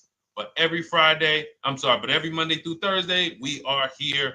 And yes, happy Cinco de Mayo to you too, Nikki, and to everyone who celebrates. All right, what do you think about waiting till December month, mid-month to buy a vehicle? I do not. Dealers need cars to sell before that. It's a myth. All right, we're going to dispel a myth, okay? When have we been taught that the best time to buy a car is? Thank you to everyone running up the likes on TikTok. We're at 3,400 likes. Every time you hear something you like, you double tap the screen. That makes a big difference. It sends a message to TikTok that we're doing something good over here. Okay, end of the month. Yes, sweet now. End of the month. So we're gonna peel, like I told you guys when we started the broadcast, right? We are gonna, yes, Molly, last day of the month, right? So this is what we have been taught. Last day of the month, come on in. That's where your deals are, right? Let's look at this logically. As a former car salesperson, the times where where I saw the dealer or myself being the most desperate was the times where we did not have a lot of customers. Sometimes you look up, it's the 10th of the month. They call us into a sales meeting. They say, hey, guys, we got to sell 200 new cars this month. We are only at 40. We are way behind. We are tracking way behind. Call anyone you know who's a real customer. We are entertaining every reasonable offer. Now, you've been taught there's a group of people that we know are coming at the end of the month. There's a group of people that we know that last weekend they're going to rush. But there's no desperation there from us because we know they're coming. So we look and say, I'm much more desperate at various times throughout the month than I will be at the end of the month. Because think about it. Every time you go into the dealership at the end of the month, is it dead or busy? You go into the dealership most of the time at the end of the month, is it dead or busy?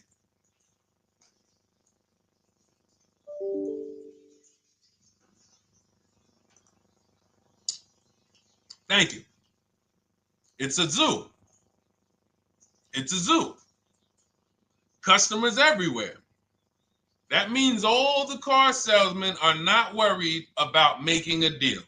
In fact, they're looking at you and saying, hey, Molly, thank you. Listen, I know you, look, I know the payment's $780 a month. I know you said you wanted to be at $499, but, we've been going back and forth. Can you work your way up, get closer to the $780? Because they know now we can take a shot. Because we have some other customers behind you, Molly. Did you see the people walking out? These people just walked out. They're mad. We don't have enough salesmen here. We got people waiting 40 minutes to speak with somebody. Do you think you're getting the best deal when that's the energy? Yes or no? Let's just be honest here. See, you might forget some of the lessons that we teach if you don't have our books and if you're not in our video checklist and coaching. You might forget some of the lessons, but hopefully you won't forget the stories. So you walk in the dealership at the end of the month, the place is a zoo. It's people everywhere. They're ringing bells. They got the big clown, donuts around. Hey, you want a donut? Do we think there's desperation? Thank you, Sheila. Thank you, Molly. There's no desperation here. And they don't magically wait till the end of every month to hit their numbers. Some dealers hit their numbers at the 25th of the month. Numbers are hit. We still got people coming in end of the month. So What we want to do to answer the question is we want to be positioned. What I like you to do, for those of you who are in an emergency situation, you need a car in a week, in 2 weeks, that's fine. Everything we teach can guide you. We've had people who got their cars in 3 days. Like that's not something that is let's see. This is my second go around, much easier, more relaxing experience. Calculator definitely helps. Turned in my CRV, got a 2022 Marcus, some dealers wouldn't do. Somebody, I wanted to read you somebody who got their car in like 3 days, 5 days. That's normal. Again, like I said, we're not taking you to car college here. Like you know, our step-by-step programs can get you to your cars in less than a week, 90 minutes. But you don't want all your car shopping to be emergencies, because here's where you want to be. You want to be able to say no for up to 3 months. Reason is, there's a group of people that walk into the dealerships. They're there right now. They're desperate. They're giving off desperate energy. They can't say no. They back themselves into a corner for whatever reason.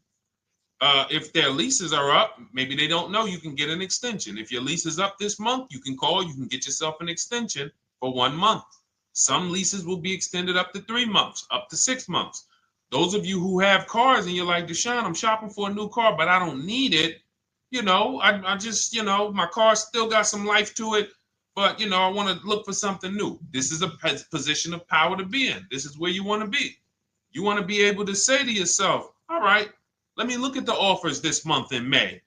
All right, I'm going to follow up next month because the offers change. The used car market changes. The lease prices change. The dealer desperation, it changes. I'm not letting tariffs push me into doing something and making a bad deal. I'm not doing it. I'm not worried about tariffs coming, because there's going to be deals no matter what. If the prices of the new cars go up, what happens to the prices of our used cars that we're going to be selling? See, that's how we really won during COVID. Some people who've been with me since 2021, that's how we were winning. My man John Shaw, he was one of the first people. David Isaacs came in, got his BMW. Yes, the lease prices were slightly higher back then. We were still getting under 1.5. We were still getting 1.4. John got a 1.2 on a Jeep Wrangler, but we were selling our old cars for 8, 10, 12 grand more than they would be worth today. So even if the new car market goes up, we know how to maximize the prices of the cars we're getting rid of, and we're going to offset it. So we want to position ourselves to be able to say no. That is the strength. That's the leverage where we can say, you know what? All right, I'm going to follow up next month. Now we're telling the dealers right up front, hey, call me. I'm good between now and June 18th. I'm good between now and July 20th. So now what those dealers say is, okay, this is a serious customer. By the way, we have all this in templates in my book. You fill out the template, you fill in, here's the day you can buy a car. This is your deadline. When we blast it out, these are things you can call dealers and you can tell them, hey, I'm good between now and anytime before the summer. Call me if you get a black one with the red seats and this package in it.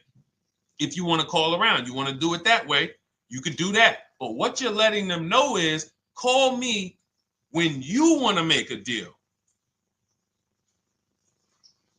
I can make a deal today.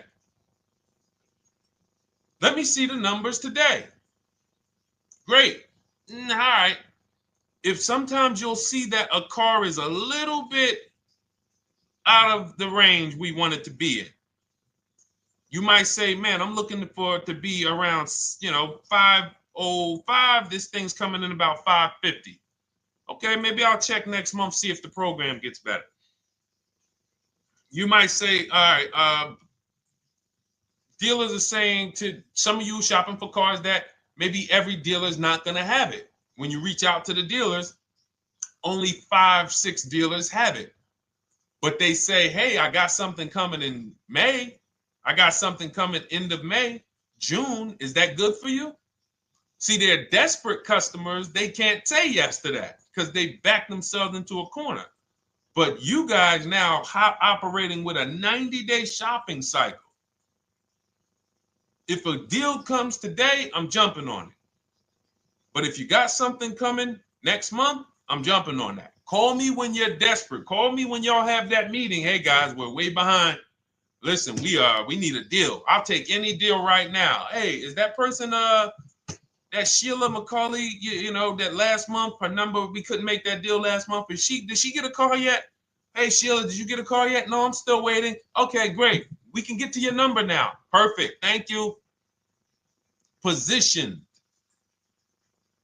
So we want you to be positioned when you use what we teach, whether it's the Cars from Home digital book, whether it's the Shop with Deshone. For those of you who are like, Deshone, let's do this together. I want the checklist videos. I want coaching. I want to be able to pop into the Facebook group, ask around. We can't give you that for $24. No author can give you the support. I got tons of books.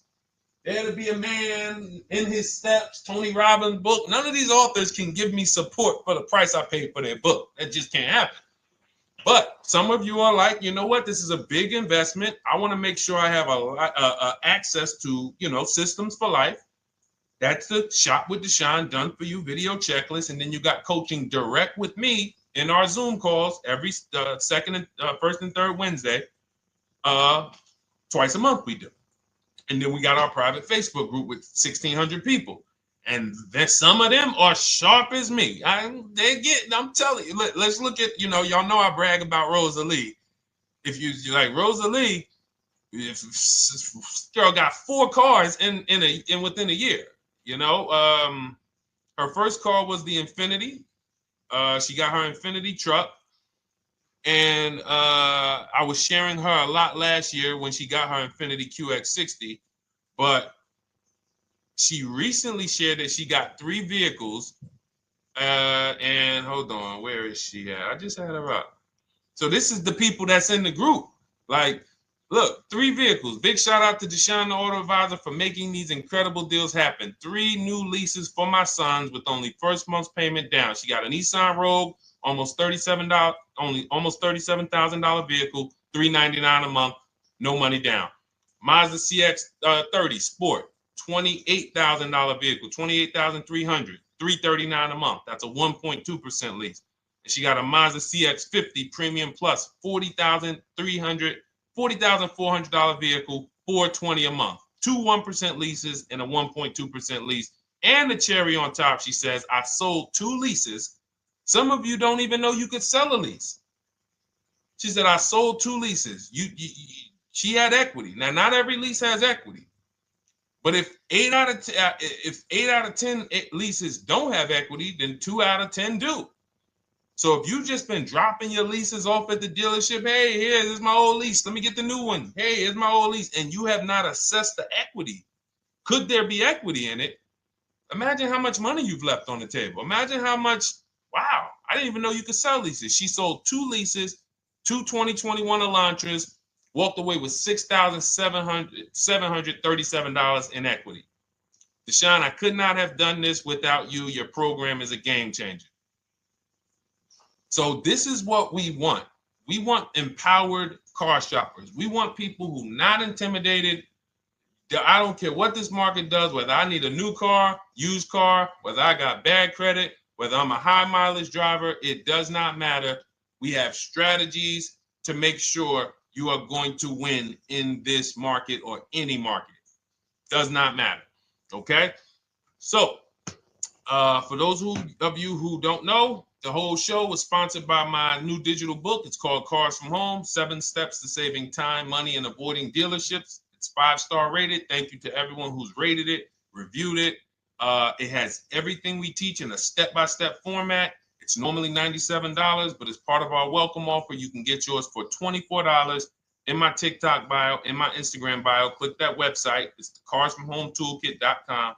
Or we have a link for you guys in the YouTube comments, in the Facebook comments, and you just click the $24 welcome offer, good for 30 minutes. And for those of you who have different learning styles, or if you just want some free advice, we have some links in there for you as well. Whether you are a do-it-yourself type, whether you are do-it-with-me type Deshone, or whether Deshone, I think I qualify for that done-for-you shopping, where I can relax at home and you guys go do that work. Or like I said, you want the free advice, just start with our cheat sheets and you can go from there. Whatever is right for you, you get it done. We just want to move you from anxiety, from, oh, I don't know what to say, from watching people online who call dealers and negotiate. Hey, take off $5,000 so I can have a viral video. And now you're talking to an 80% dealer. So the 80% dealer has the $5,000 to take off. So you look like, hey, yeah, see, I just got them to take off $5,000. We don't negotiate with dealers with fake fees. Like there's a saying, we don't negotiate with terrorists. Cars from home, we don't negotiate with dealers with fake fees. None of that stuff matters. Because what you want us to think is, look, see, I took off all of this money. Don't you want to buy the car now? But you took off the fake money. Had we been talking to a 20% dealer, what money are they taking off? The real money. The real money. So if we have two dealers, well, let's say 8, because y'all know I use the 80%. So the 80% are over here. The 20% are this small group over here that we got to find. Now, the 80% are starting so high that when they take off all the money, it's fake money. We marked up our cars. We got platinum kits on them. We got the Hertz service plans on them, and the Simonized kit and the low, all of that stuff. Okay, so yeah, we done took off 5,000 for you, but 4,000 of it was fake. Meanwhile, this 20%, they don't have the fake. So when they take off 4,000, it's real 4,000. And we over here talking to these people. Hey, take off all that fake money. See, guys, you can do this too. So listen, we bidding is the way to go. You cannot negotiate your way to a below market deal, but you can get bids and it will make your life easier. You'll start to enjoy your car shopping. You'll start to feel like you're empowered. You're the prize. Someone won your business. They won your loan. They won the opportunity to buy your car. You are the prize. So that's what it's about. So we are here Monday through Thursday, 12 noon. Make sure you meet us live or tell your friends and family who are shopping, hey, hop on this show. We're live on TikTok, Instagram, Facebook, and YouTube. But we will broadcast the show for the rest of the day. So those who want to catch up on some things that you may have missed, or if you just jumped on and you're like, whoa, man, I missed a lot. We'll rebroadcast this show for the rest of the day. But tomorrow we'll be back, which will be Tuesday, May 6th, 12 noon. Meet us here live. Thank you so much. Welcome to the new followers. Thank you to everyone who gave me gifts. Thank you to everyone who bought a book. Thank you for those of you who are in Shop with Deshone. I look forward to your success stories. Always a pleasure.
And welcome to our Tuesday, May 6th live. We do these live streams at 12 noon, Monday through Thursday. I am your host, Deshone the Auto Advisor. And for those of you who've never met me, I have devoted the last 4 years to teaching people how to get the best deals on cars and to learn all the mistakes that the industry, the car industry, would love for you to continue making, because they make a lot of money when you make mistakes. And so what we do here is we really just do questions and answers. I will teach on various topics that I feel are widely misunderstood, like the subject of leasing. And some of you who are new here, if you've never been here before, could you type a 1 in the chat if this is your first time on a stream? We do these streams about 60 to 90 minutes. And if you're going to get the most out of them, we just ask that you lock in, that you focus, because we will be talking about $1,000 mistakes. Nothing here that we'll be talking about over the next 60 to 90 minutes is hundreds of dollars. You know, I'm not looking to, have you spend some time with me on a Tuesday to talk about how to save hundreds of dollars. No offense, I'm sure that's important to some people, but we are here to talk about things that are affecting your bank account by the thousands every year. And so if you got some time, I would love for you to hit the like button, like wherever you are, and let's just tap in. You can start to type your questions. This whole stream is sponsored by my new digital book. It's called Cars from Home, 7 Steps to Saving Time, Money, and Avoiding Dealerships. It's a digital book. It's 5-star rated. Thank you to everyone who's rated the book and reviewed it. And it's normally $97, but for the next 30 minutes while you're watching, you can grab your copy for 75% off. That's our welcome offer. We always like to reward people for taking action. So you can get your copy for $24 instead of $97. And you can just head to my TikTok bio. You won't leave the show, my Instagram bio, the Facebook comments, or the YouTube comments, and use that link to get your welcome offer, and you'll have everything we teach. So as we go through this for the next 60 to 90 minutes, if you're like, whoa, Deshone, this is a lot. Wow, this is a lot. You can grab the book and make sure you have everything that I teach and everything in a step-by-step format. Okay? So I have my man Dolan moderating. Good afternoon. Thank you, Johnny Miller. Good to see you, Lil G. Again, guys, we are live. This is our Tuesday, May 6th live. We're live every Monday through Thursday at 12 noon. But we do rebroadcast these throughout the day. For those who cannot make them, you can watch the rebroadcast, or if you got to go back to work, we'll be rebroadcasting it for the rest of the day until our show tomorrow. All right, so let's start with the questions. You can feel free to get into it. Okay, do you have to get the extended warranty? This is a great question. This is car specific. A Honda, Acura, Toyota, in most cases, have always had low cost of maintenance and their parts are inexpensive. When you're buying an extended warranty or you're considering it, it is a risk product. It's an insurance plan. So that means you can pay for something and not use it, just like car insurance. You don't necessarily use your insurance until you have an accident. Same thing with an extended warranty. It's an insurance policy. So what you're trying to do with any insurance is see what is the likelihood that what I'm paying for this is going to exceed the price if I did need to use it. So in the case of a vehicle, when you're trying to determine what should I get an extended warranty, there's 2 things that are important. Does this vehicle that I'm purchasing have a high likelihood of things going wrong? We know, and some of you have had cars with histories, and we know there are certain cars, they tend to have things go wrong more than others. And what I like to do is go right to Google and type in repair cost, because this is the second item that we are looking at. We're looking at average repair cost. So if you're buying a 2010, a 2015 Nissan Altima, 2018, Hyundai Sonata, you go right to Google, you type in 2018 Hyundai Sonata average repair cost. Now, if you see that those typically go on the lower side, then that can take a lower set of risk where you might say, all right, likelihood of these things going wrong on this car is slim. But if you see that the repair cost is on the mid to higher side, that's shifting more risk to if something goes wrong, the cost for you to pay for it out of pocket will probably exceed the warranty. So when I work for Mercedes-Benz, who's new here? Type a 1 in the chat if this is your first time on a stream with us. First time you've ever been here, type a 1 in the chat. First time. What's up, William? What's up, DJ Ant Nice? Good to see you. Maggie, good to see you. Enrique, good to see you. Miko, good to see you. Tetra Washington, good to see you. Jan, good to see you. Claire Clairvoyant, good name. First time, if this is your first time, just type ones in the chat so I know. I don't want to assume anyone knows who the heck I am and what my experience is. Daniel Thompson on Facebook, great to see you. So I worked for Mercedes-Benz for 5 years, General Motors for 5 years, and I ran my own brokerage, my new car brokerage, called Cars from Home. I started it in 2016. Now, when I worked for Mercedes, when people were purchasing a Mercedes, what I would tell them is buy as much warranty as you can afford. Buy as much warranty as you can afford, because I knew that when something breaks on a Mercedes, nothing's under $1,000, and typically it's $2,000-$3,000. So a $4,000 warranty on a Mercedes Benz is usually worth every dime. But at the same time, we have cars that, again, less likely for things to go wrong. And then when things go wrong, if they go wrong, they can typically be repaired inexpensively. Good to see you, Arms Reach. Welcome on Instagram. Shout out to the people checking in live. Great to see you all.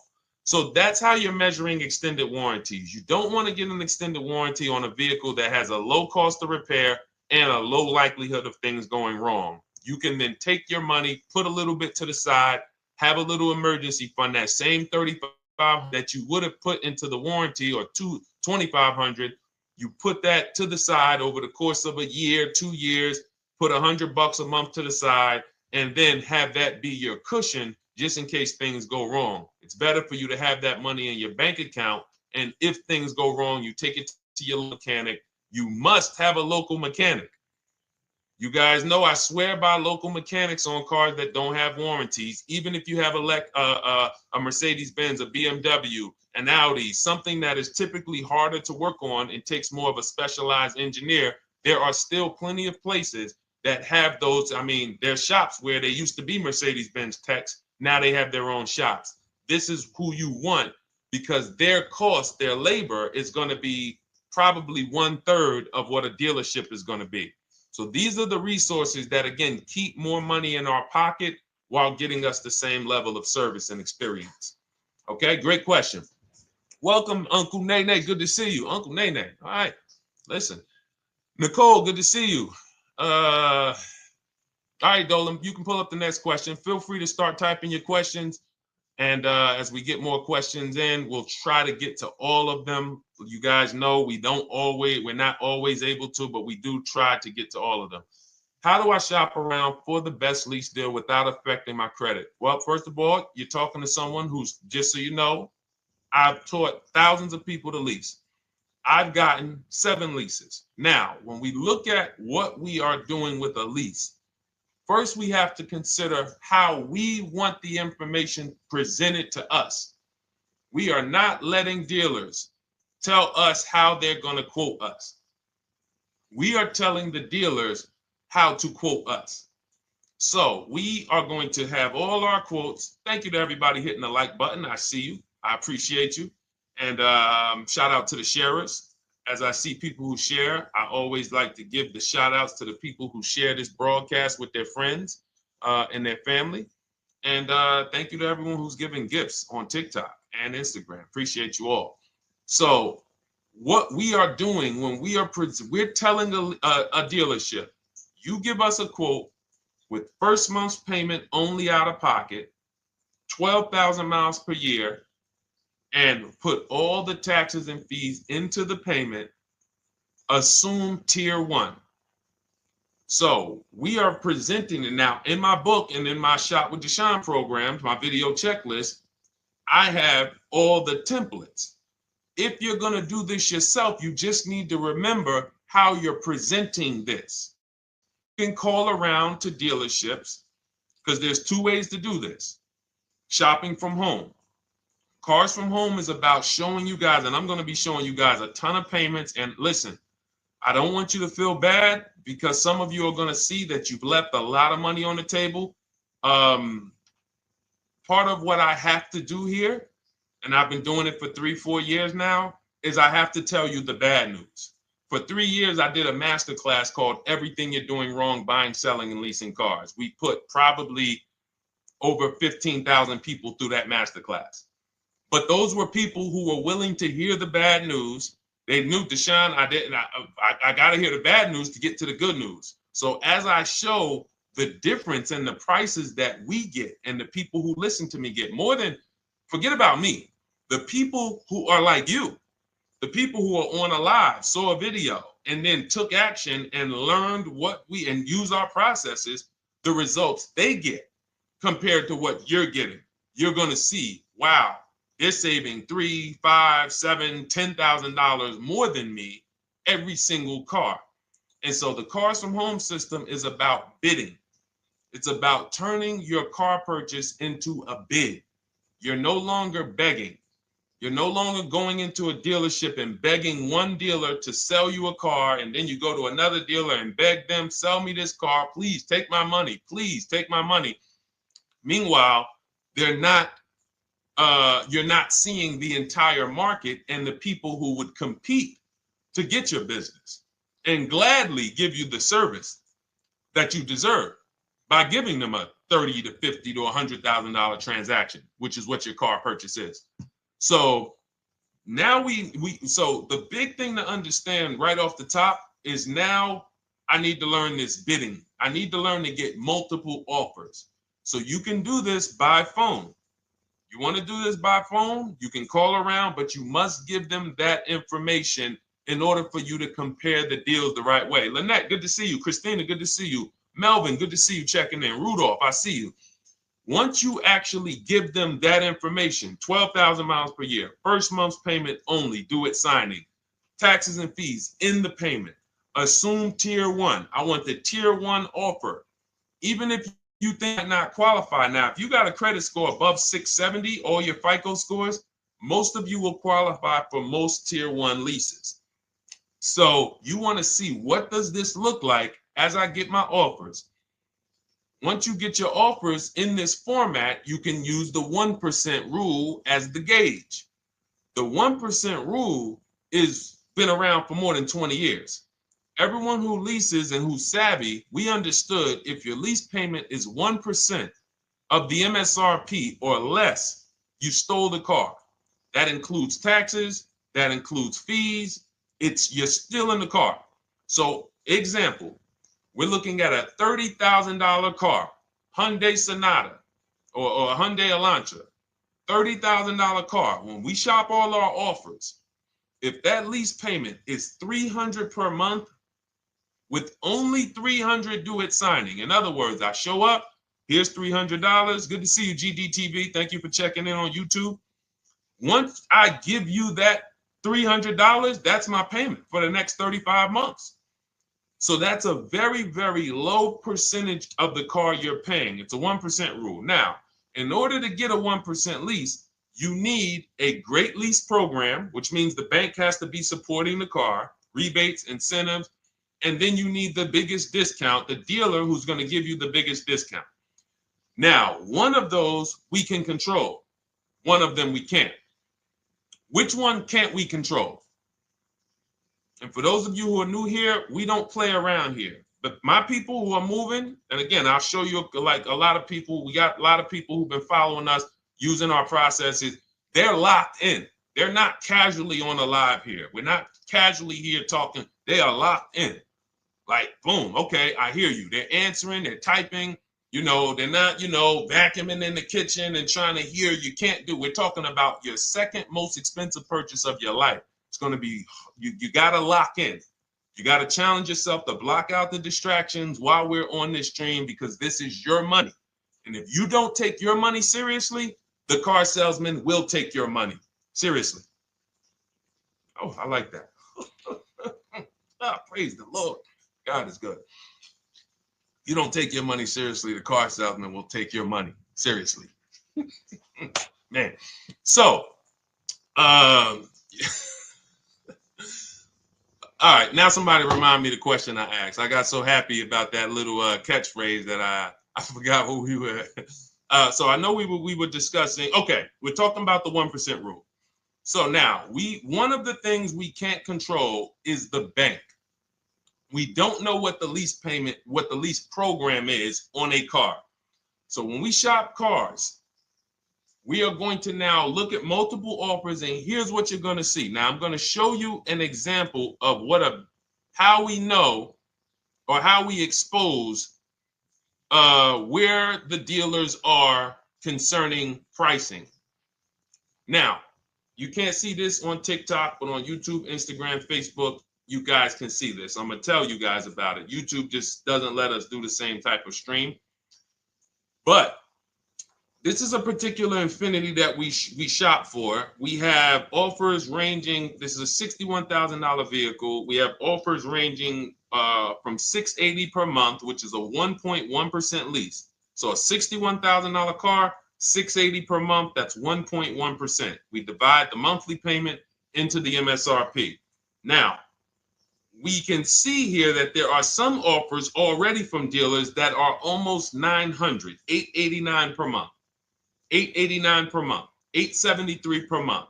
So now when we look and we say, whoa, how can we have two, like we have all these dealers have the exact same car, yet one of them is $200 per month higher than another dealer. Exactly. We call them the 80%. The 80%, even after back and forth, even after, hey, we'll take off some money. All right, we'll drop the payment $50 a month. Their offer is still so high. It's a horrible deal. Now, why would they offer this? And this is consistent. So I don't want y'all thinking, well, the dealers that I walk into, they're different, Deshone. They take off more money. It does not matter what you think. If you don't have the market reports, if you don't know how to get multiple offers so that you can see, we do this all around the country. We have students all around the country in Cars from Home. We have people we shop for. We have over 13,000 books sold now. Like, we have lots of data to prove this. 80% of dealers are going to be overpriced. This is another particular deal on a Toyota, a market report. And you guys can see that the out-the-door prices here, list price, $32,000. Out the door price with taxes and fees, $38,000. That means that dealer is charging all types of fees on top of their price. The $39,000 MSRP. Look at line number 3. $39,000. Out the door price is $41,000. We can see $39,000 out the door includes taxes, includes all the fees. So we can see that these out the door prices in the left, in the right column, are way higher than the MSRP, $35,798. Out the door price is $39,700. But look at the green. Look at the green. This is what we call, we found the dealer at this time who wanted to win the bid. They wanted to win the bid. They needed the car sold. This is a rotation. We don't say to them, wow, they won the bid one time, so they must win the bid all the time. No dealer can win the bid all the time, or they'll be out of business.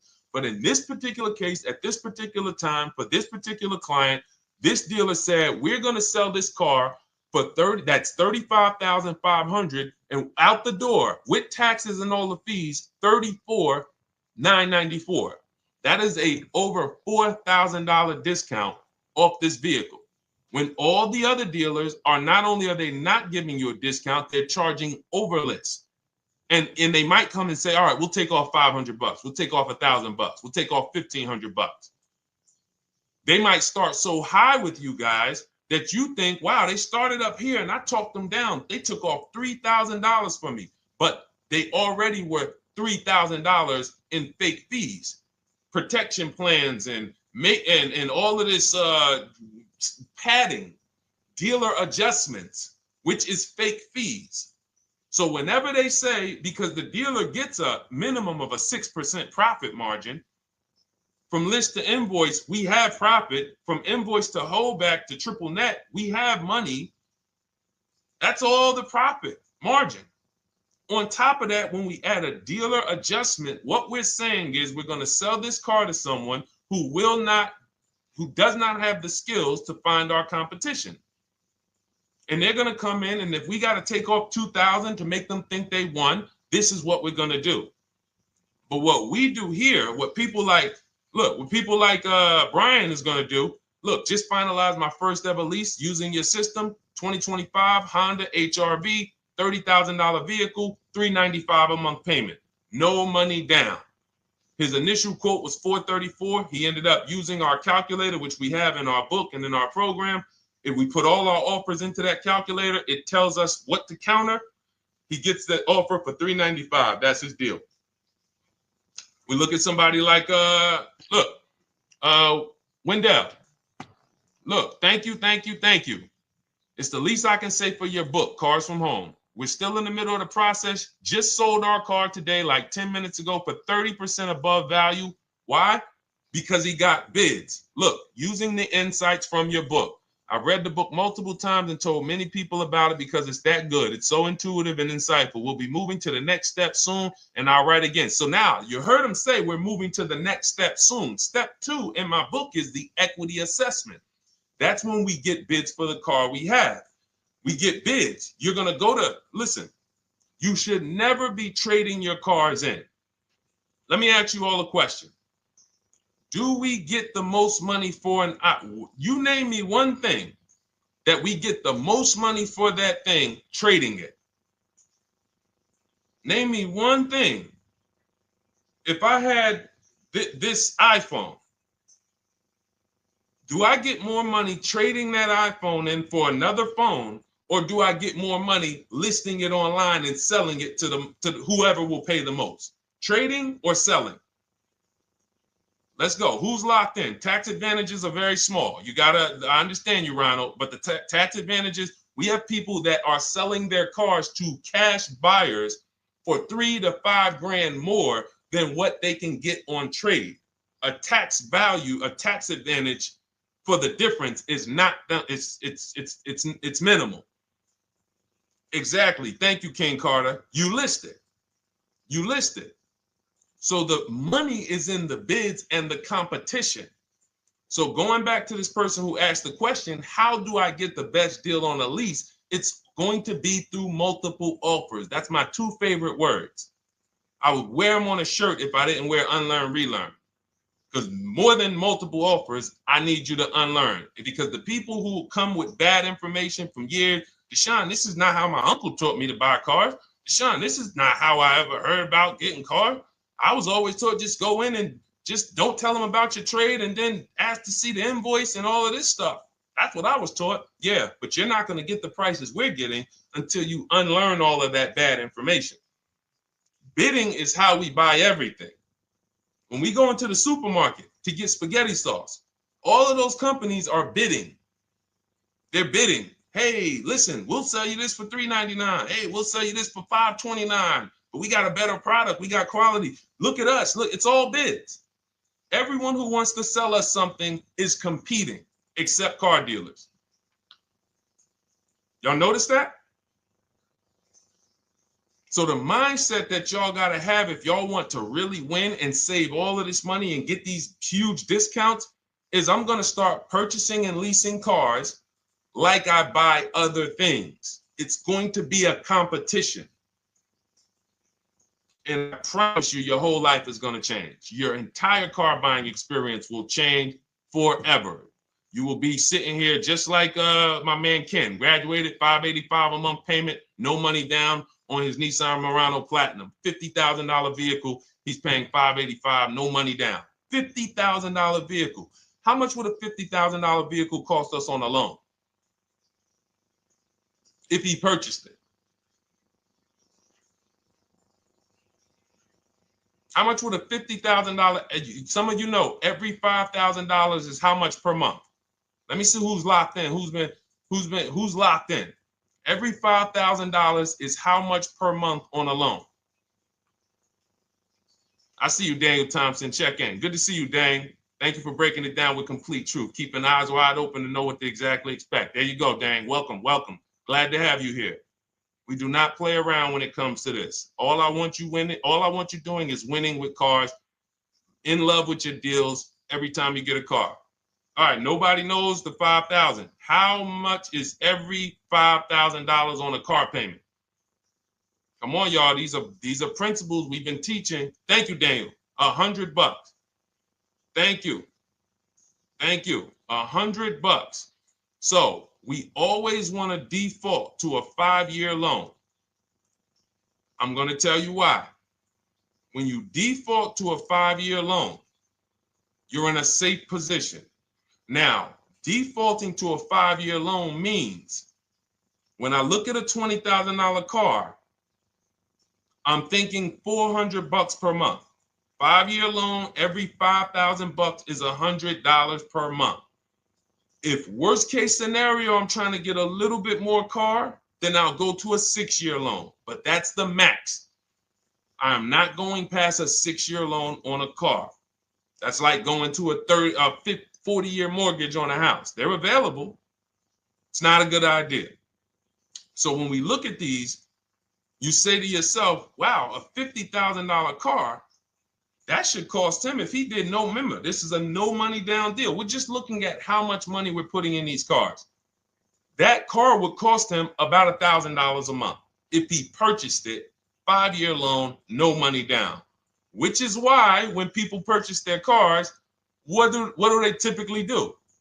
Come up with a ton of money, 10 grand, 15 grand, 20 grand, because they're going to pay into that car to try to lower that payment, because that payment. But some of us who don't have the down payment, we're financing most or all of the car. But here's the thing. I don't want you to feel bad if you're one of those people who's like, Deshone, I really don't be having those down payments of 10 grand, 15 grand, but I want to drive something quality. Exactly, I hear you. Here's the bad part about the people who are putting 15 grand down on their cars, but they're breaking the 8-year rule. This is what we call in Cars from Home and everything I teach, the most important question is how many years are you going to keep this next car? If it's not 8, then we don't purchase those cars, because here's what happens with people who go into their bank account, slap $15,000 down in a car, and don't keep the cars 8 years. And if anybody's willing to be honest, they will confirm this right here on the stream. When they go to replace that car in 3 years or 4 years, they literally have a little bit of equity. Maybe they're just breaking even. They're not getting that 15 grand back. It's gone. It's gone. Anyone who puts 10 grand down on a car and then comes back in 3 years, 4 years, all right, I had the car 4 years, 5, listen, I'm going to switch this thing up.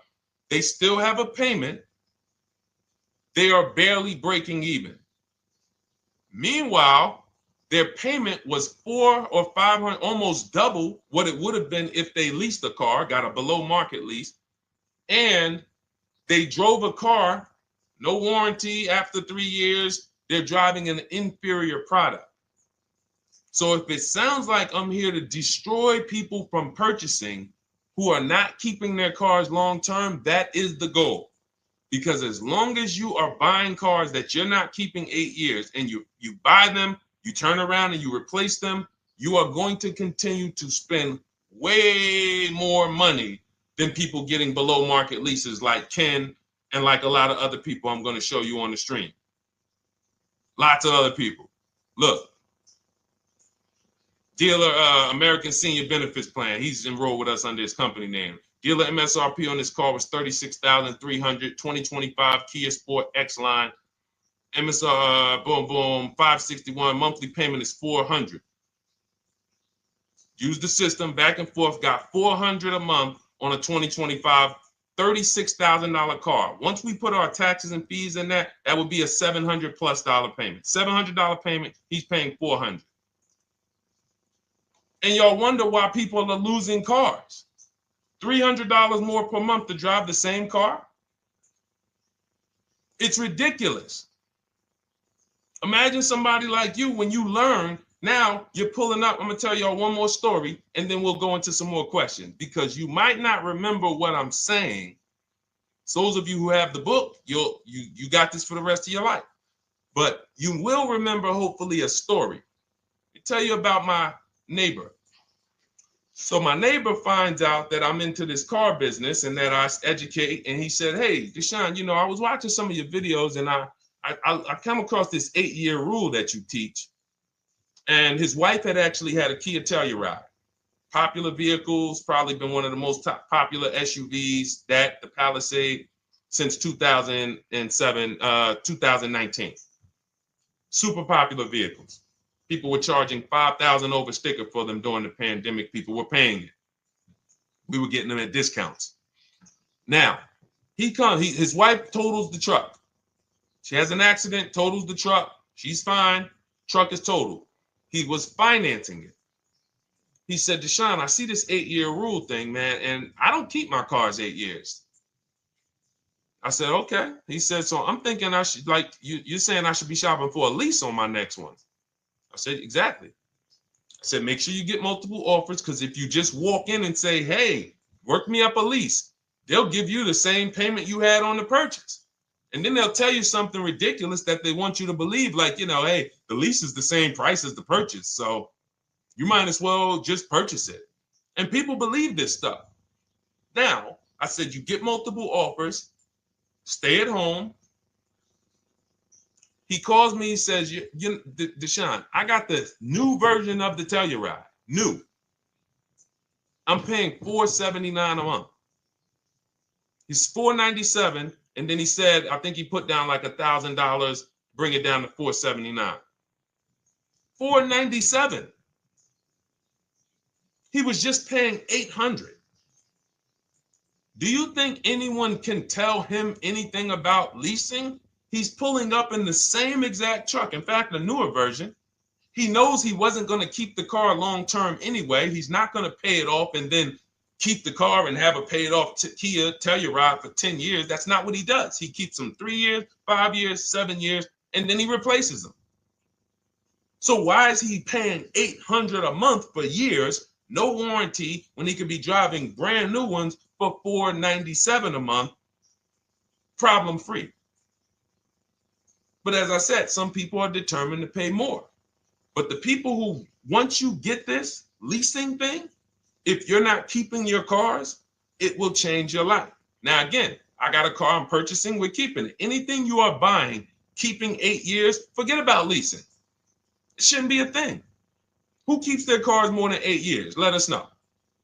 You're an 8+ year person, let us know. In fact, I don't even want to ask, who has a car right now that they've had more than 8 years? And then we'll answer. I want to get Kathy's question too. And then let's get some purchase questions. Let's get some used car questions. Let's get some bank financing questions. We do it all here. But one of the most misunderstood subjects is this leasing thing, and it is costing you guys thousands of dollars every year.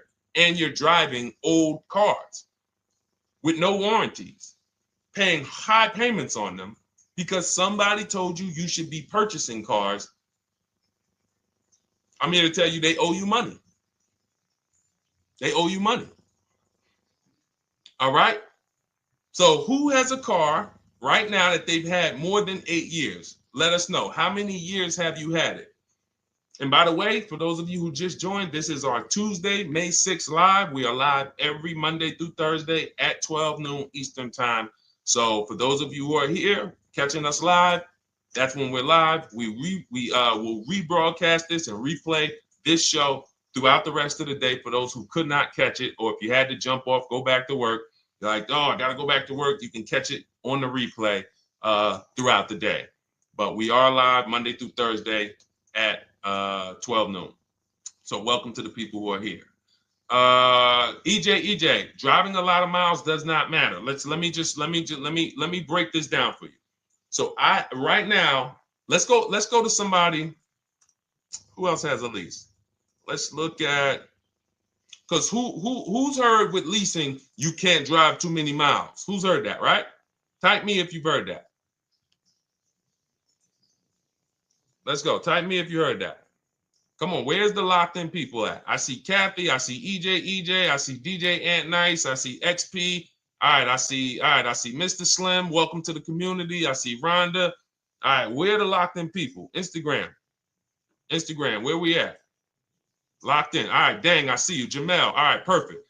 So, Sherry, I see you. Sherry Baker on TikTok. So you've heard, oh, you can't drive a lot of miles with a lease. Let's be clear here. You choose the mileage on your lease.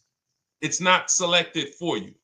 In fact, the only time it is selected for you is if you don't realize you choose it. That's the only time they're going to choose your mileage for you. If you go in and you do something like, hey, work me up a lease deal, they're probably going to work you up a 10,000 mile a year lease deal. And they're probably going to say, hey, you need $3,000 down, and this is going to be your payment. And next thing you know, it's a high lease, and it's just terrible. Happens all the time. We tell people how to quote us. First payment due at signing, taxes and fees in the payment. So now let's look at a lease, and let me show you what it would look like. So this is Val Boss Lady.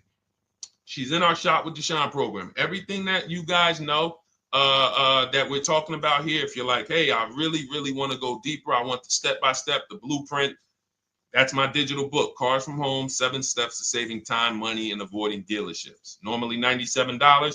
You get a welcome offer. It's 30 minutes because I want to see you win, and you get 75% off for 30 minutes. If you go to my TikTok bio, Instagram bio, YouTube comments, Facebook comments, click those links, and then click that one that says $24 welcome offer. 30 minutes only, reward for taking action. You have everything we teach, the low market leases, the low market purchases, used cars, bank bidding war, making banks and credit unions bid, all of that, $24. You can, somebody emailed me yesterday, said, I'm $15,000 up with what I've learned from you already.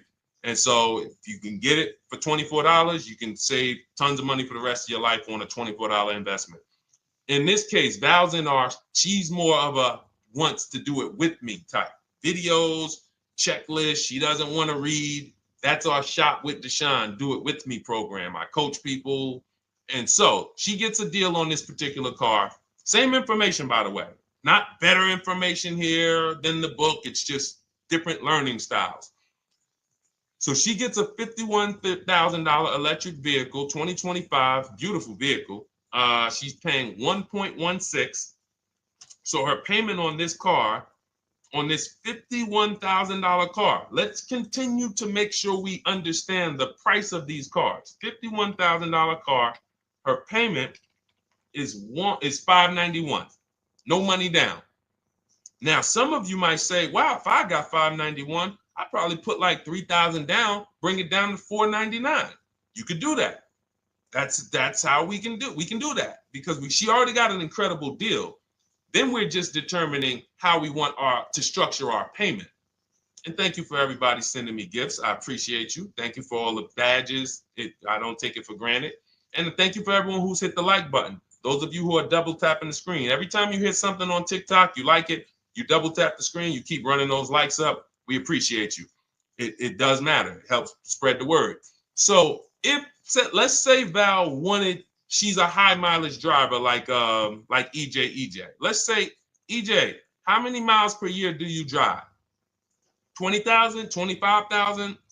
Let us know. I'm gonna show you why. In my book, I have 2 strategies for high mileage drivers. I'll tell it to you guys right now. How many miles a year do you drive, EJ? 25,000, 20,000? Those are both high. Let us know. Or if anybody, else, because, anybody else who's a high mileage driver, let us know. How many miles? 26. All right. Thank you, EJ. So let's just round that to 25 for now. Let's just round that to 25. So let's say instead of her $591 payment for a $51,000 car, now you could shop for a $30,000 car and you can have a 1% payment. If it was, a similar deal, you'd be paying $300 a month. In her case, she has a $51,000 car. She probably wanted a nice SUV that looks beautiful, that some other people are paying $1,000 a month for. She's paying $591. But if she wanted to bump it up to 15,000 miles a year, she'd be paying another $30 more per month. She'd be paying $620. Now, if she wanted to bump it up to 20,000 miles per year, she'd be paying probably another $80-90 per month. So she'd probably be paying $700 to drive 20,000 miles per year. Now, let me tell you guys, because some of you guys who are like, yo, man, those payments are high. We're talking about $50,000 cars here. So if you were shopping for a $30,000 car or $35,000 car, naturally, if we took the same exact numbers, let's take a $35,000 car, 1.16 lease. That's a 406 payment, probably $399. So now, in order to go, and let's say you're a high mileage driver, just like EJ, you want to add another 15,000 miles to your lease. You're probably going from 400 to 550 or 575. But you have all the mileage you need. And here's the beautiful thing about that. If I'm paying $175 more per month, but I get all the mileage I want, and when I drop this thing off, I get a new one, I don't have to worry about negative equity, and I put no money down. That is way better than what most people are doing out here, what everyone's doing. Because I'm gonna tell you what most high mileage drivers do who don't put money down. They will go in, buy a car, take a super long loan, 6 years, 7 years, just so they could afford the payment. Now, here's what happens. They drive the car, they put 25,000 miles a year on it. They come back in 3 years or 4 years, and they say, wow, I got 100,000 miles on this thing already. Let me go and swap out the car. What situation are they in at that point, guys? You put 100, you got a 6-year loan, average loan. You drove 25,000 miles per year. You put 100,000 miles on the car in 4 years. You come back, you still have 2 years of payments left. 15 grand negative equity. I used to see it all the time. Thank you, I am rich. Locked in on Instagram. I see you. Locked in. See it all the time. Every car salesman who has dealt with a normal 25,000 mile high mileage driver that does not keep their cars sees it all the time. They come in, yo, man, what you do for a living? Man, yeah, I do DoorDash, I do Uber. Oh man, I work in sales. You know, I'm on the road a lot. You know, I'm here. You know, all right, I want to replace this thing. I got like 110,000 on it. Okay, you still got a loan on it? Yeah. All right, we already know you got negative equity. Then we appraise the car. All right, the car's worth like 7,000.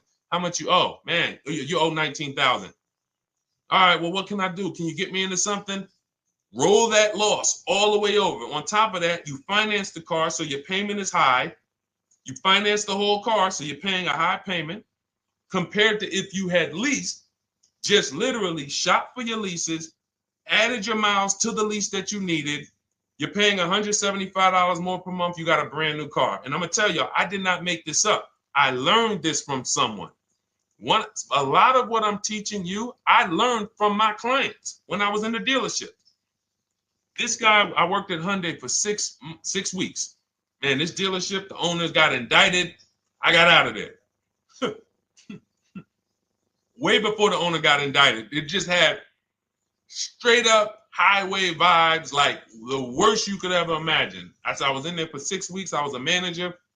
I enjoyed being a manager. We did a lot of deals in my department in 6 weeks. But I said, I am out of this place. Anyway. But I learned something very valuable there. We had a client a customer was returning his lease on his Hyundai Sonata. Guy comes and I'm grounding the lease. I'm doing the paperwork for him. He has 72,000 miles on the car. 72,000 miles. I said, how the heck? I said, you lease this? He said, yeah, I always lease. That's all I do. He said, I used to buy my cars every single time I came. I had to put large down payments, 10 grand, and then I'm still having negative equity when I come to trade it in. I'm having high payments. It's ridiculous. I looked at his payment, and let's say the average payment for a good deal on a Sonata at that time was $300, $325, whatever it was. He was only paying like $550. He was only paying like $150, $175 more per month. He had a 25,000 mile a year lease. And that's what he did. I drive these cars. I'm on the road. Boom, boom, boom. I change my tires. I do my maintenance. 3 years. It's a fixed cost. There's no variable cost. I don't have any surprises. I'm not getting hit with a negative equity bill that I got to transfer, which means when I transfer my negative equity, I get less car on the next transaction. Because if I got to bring over 15 grand of negative equity, that's probably 300 a month that I'm paying for my old car when I get my new car. So if my new car was 400 a month, but my negative equity is another 300 a month, I'm getting less car for my money because now I got to take all those losses and bring them over to my new car. This is high mileage drivers and people who don't understand leasing. That's why you're losing so much money. And when you just flip the switch and realize Deshone is not talking to me emotionally, I am not talking to you about never do this, never do this, like these other people who say this, do this. This is how you buy a car. They never talk numbers. Y'all notice that? You notice that, right? You never hear them talk numbers. It's always never do this, always do this. This is the worst way to do this. This is the most expensive way to do this. This costs you the most money. They never talk numbers, though. That's why everything I do is to show you the numbers. Thousands of transactions since 2006 in the car business, helping people the last 4 years all around the country. This is the numbers that they might not understand. So if you're not keeping your car 8 years, it does not matter if you drive 20,000 miles a year, 25,000. You should be looking at a high mileage lease. Or my second strategy for high mileage drivers is this, because some of you want a nice car. This is for my people who you're like, man, Deshone, I'm on the road. I got my car that I do my work in. I kind of, slep it around. I don't really want to lease something and then put, that wear on it. I got stuff. I'm throwing bags in the back, whatever it may be. There's a strategy we created called 2 cars, 1 payment. And what will happen is your first car will be a purchase. And if you have an existing car, you're going to keep that. So let's say you have a car now, you're driving a lot of miles, you're doing your 25,000 miles a year. You pay that car off. You keep that car, and then you go and you lease you something nice, regular mileage. So you might get a 12,000 mile a year lease, and then you drive 12,000 in your mileage car, 12,000 on your nice car. Because some people are like, I want a car that I could, when I need to go somewhere nice, this is what I want to drive. When I'm with my family, this is what I want to drive. But when I go to work 5 days a week, I'm going to drive my mileage car, 3 or 4 of those days, and then I'll take the lease maybe 1 of those days, and I'm splitting the mileage. You still have 1 payment. It's low. And then every couple years, you replace the mileage car or you replace the lease car, and depending on when the lease is up. But you want to keep that, and that mileage car should be something that will last. Ideally, something that you can get 200, 300,000 miles a year out of that car. Because that's what that car is there for. Man, I'm hopping in this thing, man. Oh, transmission went out at 170,000 miles. Go get you a rebuilt transmission. Boom, boom, drop it in there for $2 grand. Get another 80,000 miles out of that car, but you still got your lease car, and you're just splitting the mileage. Both of those are short-term strategies for high mileage drivers. That is not for long-term people. If you're a long-term person, I keep my cars 8+ years. Forget about leasing. You should just be finding the best deal, below market purchase, keep the car, something you can keep for 8+ years. You can put 30,000 miles a year on a car 8 years in a row. If you get the right car, and in 8 years, you got 240,000 miles, and then you replace it. Forget about leasing. This is only for you guys not keeping your cars 8 years. You're getting killed on depreciation. You're paying tons of money. This is you are the people who should be leasing. Okay? So everything we're talking about this is the Cars from Home system. We teach this. I'm not freestyling this. This is in my book, digital book, Cars from Home, 7 Steps to Saving Time, Money, and Avoiding Dealerships. We have two strategies for high mileage short-term drivers, 1 strategy for high mileage long-term drivers. And so if you want your copy, you can get it for 75% off. That's our welcome offer to you. As a 30 minutes. Welcome. Thanks for being here. I want to reward you. If you want everything we teach in a step-by-step way, go grab your digital copy. It's in my TikTok bio. It's in my Instagram bio. Click those links. We also got a link in the YouTube comments and the Facebook comments. Grab your copy and make sure as soon as you purchase, screenshot the thank you page. You're going to see thank you for your purchase. screenshot this page because it has my support team's email on there. And then there's a link for you to open the book right there. You can save it right to your computer or right to your phone. Okay, but and we also have a special for those of you who are like Deshone. What about that, video checklist and coaching program? That's lifetime access to my video checklist. You're like, maybe Deshone, I don't really read. I like step-by-step videos. And also, I want to be in your Facebook group. We have 1,600 people before you that are in that group, 2,300 people that are shopping with us that have a lifetime access to our video checklist. We have a $200 special for that welcome offer. And so I'm always about rewarding people for taking action with a special offer. It's limited time though, and so get in where you fit in. All right, let's keep it going. Thank you, Corey. Said amazing knowledge. Thank you. And I'm glad I saw somebody said that's a great idea with the 2 cars. Thank you. It's a great idea. All right. You've convinced me to lease my next vehicle. Awesome. Awesome. Does your service shop for lease terms on the car? Absolutely. If you qualify for done for you, that means you just want to relax. That means we only shop for new cars and leases for people, new purchases and leases. And you have to have a FICO score over 670. But yes, here is a market report that we prepared for a client. Let me put on do not disturb. Here's a market report we prepared for a client. Okay, so I showed you that that's an affinity. We didn't even finish that. We had just started for this client. But this is, do I have one here? No. Do I have a lease market report here? Yeah, right here. So that's an example of what a Kia, this is a particular Kia lease where their best offer was a 1.27 offer. Now, here's how you know you found the bottom of the market. And again, whether you're using the book or whether you're calling around, again, you can call around to do this. The key is not going into dealerships. You cannot do this going in. Once you get your offers, you know you found the bottom when your best offer is between $150 to $200 less per month than your worst offer. And if you're purchasing, you should see a spread of between $3,000 and $5,000 minimum between your best offer and your worst offer. That's when you know you've shopped correctly. Because until you find the 80% dealers, you have not shopped correctly. If you're like Deshone, these prices still seem close. You have not found, you're talking to the 80%.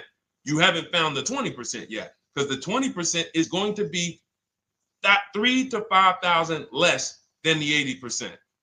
That is just the numbers. That's the way it works. So yes, so when some cars you're going to see that the lease program won't allow for a 1.1% lease. The best offer, like we've shopped Hyundai Palisades for years, and I got my dad one back in November, and his best offer is like around 1.3, 1.28. That's the best I've ever seen on a Palisade. I've never seen a 1.1 on a Palisade. I've had people in our Charles, some of you know, I posted pictures of him when he got his Palisade last year. We clear out the old pictures because we got a bunch of new people with 2025. So we're not going to sit here and talk about 2024s anymore. We got Ken, we got Melissa, we got Sheree, we got a bunch of new people, just Ralph. We're not going to, but I do remember posting Charles who got his Palisade and he's like, he shopped, used the system, got his multiple offers. Best deal was 1.3. So that's where it comes in at because of the lease program. That dealer is already taken off to win the bid, probably taking off $5-6 grand. But if they don't have more rebates and more incentives and a better, then it's not going to lead to a 1% lease. So the 1% leases come from major incentives. Maybe sometimes they have too many of the vehicles. They want to move them. Lots of bank support. But what I tell you is you should be looking for between 1.25 and 1.5. That's how you should budget for a lease, between 1.25 and 1.5. That's a great deal. And if it has a really aggressive lease program, once you get your bids, you're going to see it fall under the 1.25. You see it fall into 1.1, 1.2. but we don't know what the lease program will be until after we shop for that vehicle. Okay? So yes, absolutely. It's an empowering way to shop. It's also fun because you can see, man, I'm not begging anymore. Like these people are like, please do business with me. Please do business with me. And then you start to feel bad for everybody who's still in those dealerships doing it the old way because they're talking to the 80%. There's no way they can win. They don't even know there is an 80% to realize that's who they're talking to. So when the dealer says, all right, I'll take off $4,000, they're like, wow, I won. Man, the dealer took off $4,000. But if they saw the whole market, they would understand that that dealer actually is overpriced by $7,000, $10,000. So taking off the $4,000 means nothing. It's just sad. It's a sad thing. And that's why I spend my time trying to convert you guys from negotiating one-to-one to getting multiple offers so that you can see for yourself. All right. Thank you, Julie, name Richardson. Thank you for sharing. XP got the number 2 gifted badge. Forgive me because I don't really know what that means, but I just know that's what it's saying. So I appreciate it. Thank you, Corey22. Sherry Baker, thank you so much. Number 1 gifted badge. All right, let's go to some more questions. We got some more questions. Dolan, I'm sure you got a lot of them. And what I'm going to do for the rest of the broadcast is just try to do rapid fire questions and answers. Okay. And if you guys want me to go deeper on any particular subject, then just feel free to say, hey, could you go deeper on that? How do you get a car loan with bad credit? Well, we have a resource. It's not our company. We have nothing to do with them. But we always try to stay up to speed on who's financing people with bad credit, because the goal is you don't want a dealer controlling your financing. Somebody just came up to me. He's a neighbor. He's like, aren't you in the car business? I said, well, yes and no. He's like, well, listen, I got a connected Acura. Anybody you send me, they get anybody approved, I'll give you $1,000. I said, okay, cool. Thanks for the information. For them to give me $1,000 just for sending the customer, and he's also a middleman, he's not a salesman, how much money are they making on the customers? If they're going to give me $1,000 just for sending someone with bad credit to them, how much are they making on the deal? Arms Reach, congratulations. Just got my book. You use it when, please send me your email testimonial. Well, as you use it, just as you do your equity assess, everything, email me. Congratulations. How much are they making? We can imagine, right? If they're giving me $1,000 just for bringing them the customer. So this is what happens when you let the dealership control the loan. Because why do we separate? All right, I'm gonna break something down I call the 3 pillars of great car deals. Three pillars. You can't get a great car deal without maximizing each pillar. And some of y'all that have been with us for 3 years, y'all already know the 3 pillars. First, who you buy your car from. Second, who you get your loan from. Third, who you sell your old car to. That's 3 separate transactions. The car business has trained you guys to give them all 3. All 3. The car business has trained you guys to give them 3 transactions. Anytime you purchase the car, who's done this? Be honest.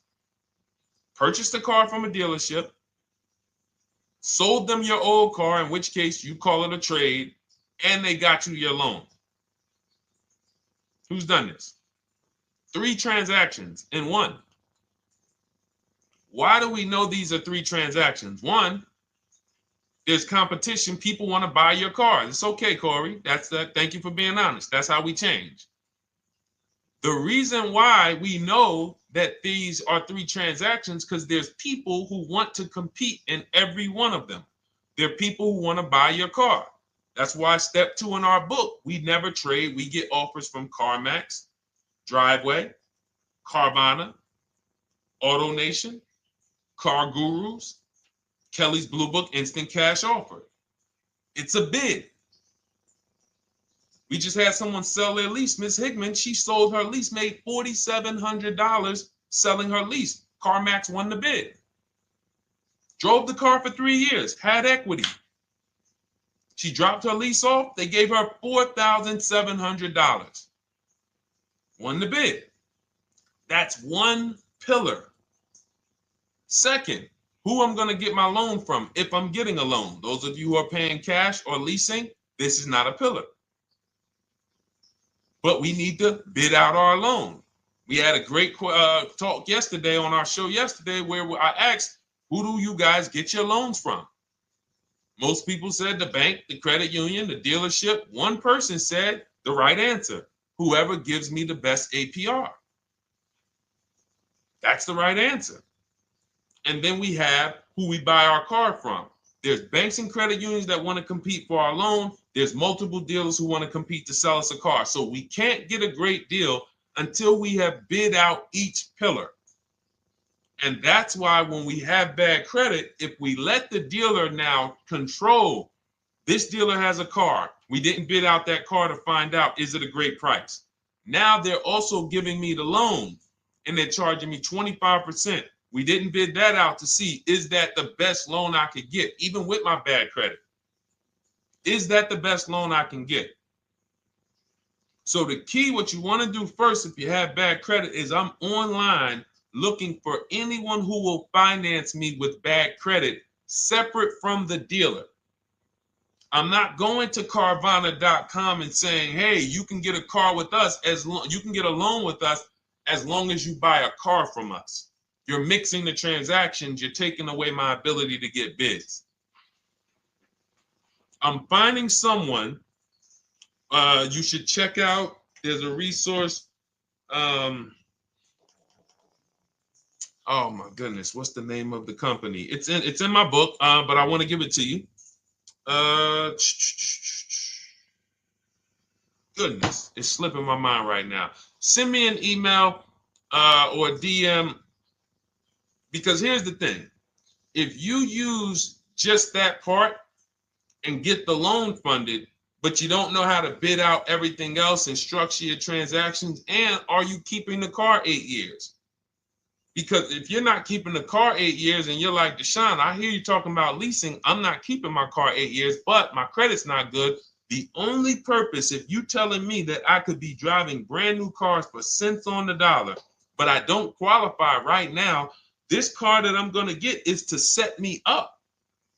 So I'm not going to get a $30,000 car. I'm going to get me a $12,000 car, $10,000 car, the cheapest car I can get a loan on, so I can establish a payment history. And once I establish a 2-year payment history, yeah, I'm going to drive a car less than what I could drive. I got the money. I could afford more than this. But you're not setting yourself up for the right transaction. You should be setting yourself up and saying, all right, I'm going to sacrifice with this car, drive something that I know this is not my ideal car, but I'm going to build 2 years of payment history. So when I go and I swap into my lease in 2 years, I'm out with a brand new car. I'm paying cents on the dollar, and I won. But it was a plan. It was a long-term plan.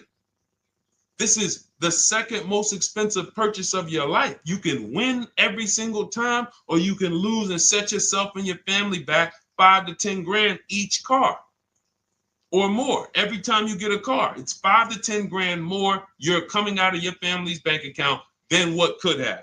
Then you got the car breaking down. Now you got tow trucks, all because you don't have an actual plan you're rolling out.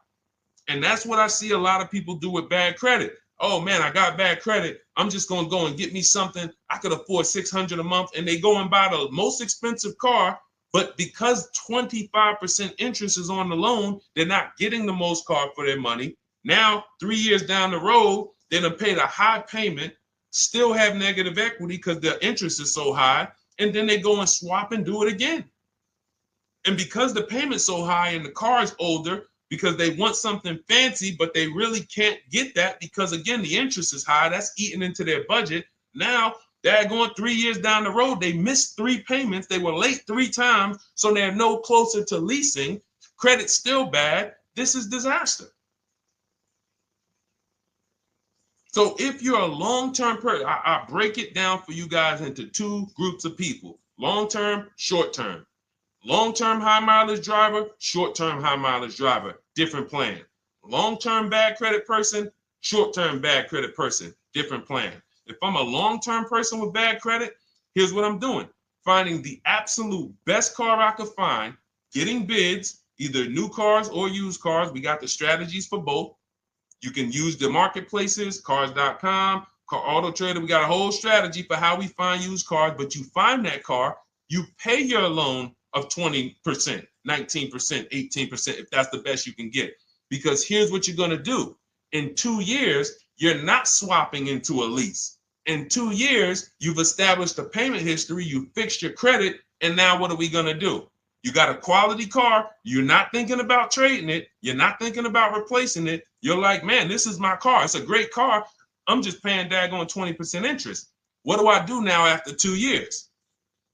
Now that my credit is good because I got a quality car, dependable car, I'm focused on fixing my credit over 2 years. What am I going to do after 2 years? Anybody?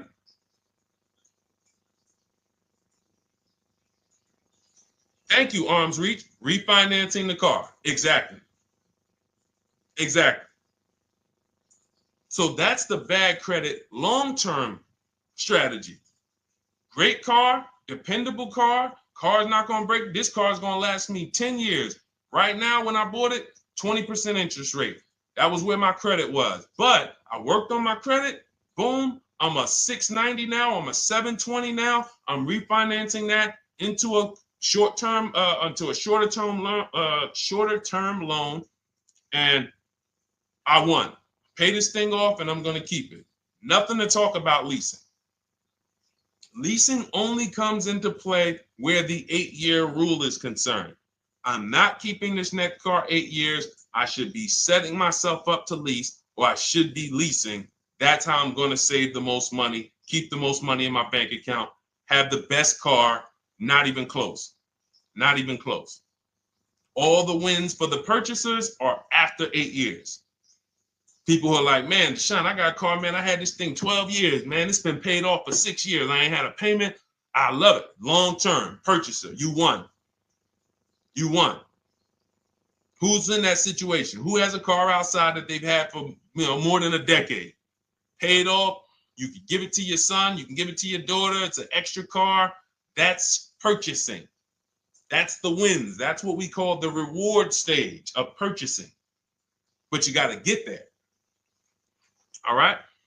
All right, let's go. A lot more questions. We got probably another 20 minutes we'll stay on, so let's keep it moving. But again, Lend Buzz, that's the company. Lend, Lendbuzz. They started, I started seeing them about 18 months, 2 years ago, and they were loaning to people with, international students, people who didn't have credit. You want to try to find a place that will fund you independent of the dealership. That is what your goal is at all times. Independent of the dealership. Here, you qualify based on your income and your credit. You qualify for $18,000. Go find a car now. That is what you want. You don't want people mixing the bank loan with the car and two pillars that they are controlling. We're controlling the price of this car. We're controlling your interest rate. We don't want that. Yep, exactly, Cindy. For those who just joined, this is our Tuesday, May 6th live. We do these lives Monday through Thursday at 12 noon, so you can tell your friends, family. We wanted to now come up with a constant and consistent time where I can meet with you guys. If you don't have, if you can't stay the whole broadcast, we will replay these throughout the day because sometimes people got to jet back to work. They're watching us on the lunch break. You can catch up on the whole rest of the show throughout the day, all the way up until tomorrow, and then over the weekend, we'll play a whole compilation of all the shows for people who really want to dig in and hear all the questions that we answered throughout the week on, Monday through Thursday. But if you want to join us live, set your calendar, set an alarm, meet us on any channel. We're on TikTok, Instagram, Facebook, and YouTube on the Deshone the Auto Advisor channels, 12 noon, Monday through Thursday. All right. Let's go. Next question, Dolan. All right. What are your thoughts on purchasing used versus new? It's a great question, Kathy. For me, it's a matter of budget and values. It's only a matter of values if you can afford both. So if you can get everything you want in a new car for your budget, everything you want, everything that you need, and you can afford it in a new car, you have the option to choose both. So it becomes a matter of values. In my book, I teach, are you a person who's like, I want to reward myself. I only get a new car every decade. I'm going to keep this thing 10 years. I want the latest and greatest. Therefore, I'm going to shop and get the best offer, get me a below market purchase. Because y'all notice I always put in a caveat of a below market purchase, below market lease. That's all we're talking about here with Cars from Home. That's all we're talking about. You need to, every purchase you make or lease you get, you want it to be a below market lease or purchase. So now, if I could afford both, is it I'm going to reward myself with a new vehicle, or do I have these other values where I actually want to knock 20 to 30 to 40% off the price to get even more for my money? So that's really up to you if you can afford both. There's no right or wrong there. It's a matter of, like I said, the values. Now, some of you once you look at your budget, I have a tool in my book and in our video checklist, the coaching program called the Perfect Budget Calculator. We invented this. So it's not on Google. You'll hear a lot of the stuff, almost nothing we teach. You're like, if you ever go to look for it, the 8-year rule. No one talks about it. We created it. This is our intellectual property that we created to teach you guys to create these boundaries, the rule of 72 and the 10th birthday, 1.5% rule for overpaying for leases. These are all things that are absolutely proprietary to Cars from Home. But one of them is this Perfect Budget Calculator. Sometimes when we're factoring budgets with most calculators, they don't include fees that we know dealers have. And I'm talking about legitimate fees, tax, documentation fee, motor vehicles. So we're putting our budgets together, but we always get caught out there. Who's had that happen?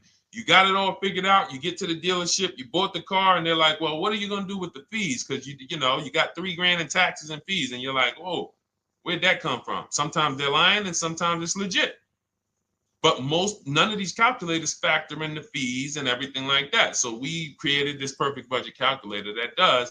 But here's the thing. Once you find out what your budget is, even if you're budgeting with a normal calculator, just add a couple thousand to account for the taxes and the fees. But you might see, I can't get everything I want in a new car for this budget. Everything I need, I can't get for this $24,000, in which case I need to go and look for a pre-owned one.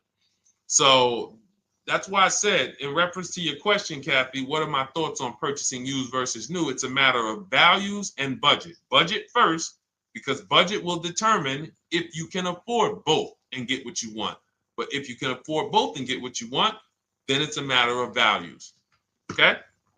So again, everything we're going over is in my new digital book. It's called Cars from Home, 7 Steps to Saving Time, Money, and Avoiding Dealerships. It's 5-star rated. Thank you to everybody who has taken the time to rate it and review it on Goodreads.com. It means a lot. And we can't continue to get this information out without you guys. So we appreciate you. And you can get your copy instead of $97, you can get your copy for $24 as part of our welcome offer. So that's 75% off. If you go to my link in my TikTok bio, Instagram bio, the YouTube comments, and the Facebook comments, we have a link there for you guys. And you can grab it. It's a digital book, so you don't even have to wait. It'll be in your inbox by the time you jump off the stream. But make sure when you get it, you screenshot that thank you page, because it has my support team's email. Sometimes you may be rushing, you're trying to get back to the stream and you type your email in wrong. Also, as soon as you purchase, the link to open the book is right there. So it'll say open the book below. You can save it to your computer. but I would rather you get it for $24 than $97. Although we've sold a lot at $97 because people feel it's worth every dime. You're going to save thousands and thousands of dollars for the rest of your life using what's in the book. Your first transaction, you probably save $4,000 to $6,000 to $8,000 depending on the car. So $97 is great, but $24 is even better. All right. And for those of you who have a different learning style, you'll see in there, shop with Deshone. You're more of a do it with you person. Do it with me, Deshone. Okay. We have lifetime access to shop with Deshone, and I coach you personally for 6 months. So we jump on Zoom calls twice a month. And some of you who may qualify for done for you, just do it for me. If you qualify for that, we have a welcome special for that too of $300 off. So get in where you fit. And those of you who are new or you're like, Deshone, I like what you're talking about, but I still don't trust you. You can start with our free cheat sheets. So just start somewhere so that you can start to reinvent how you're car shopping. Magley, how are you? Oh man, of course I remember you. Following for years. You actually were following me from the time God blew me up on TikTok. That was 2021. So I absolutely remember you and I appreciate you. And yes, it's so good to see you. Absolutely. Absolutely good to see you. All right, Dolan, we got a couple more questions. We got time for a couple more. Let's try to go as fast as possible. The discount for the book is not working. It says time ran out. It's 30 minutes. I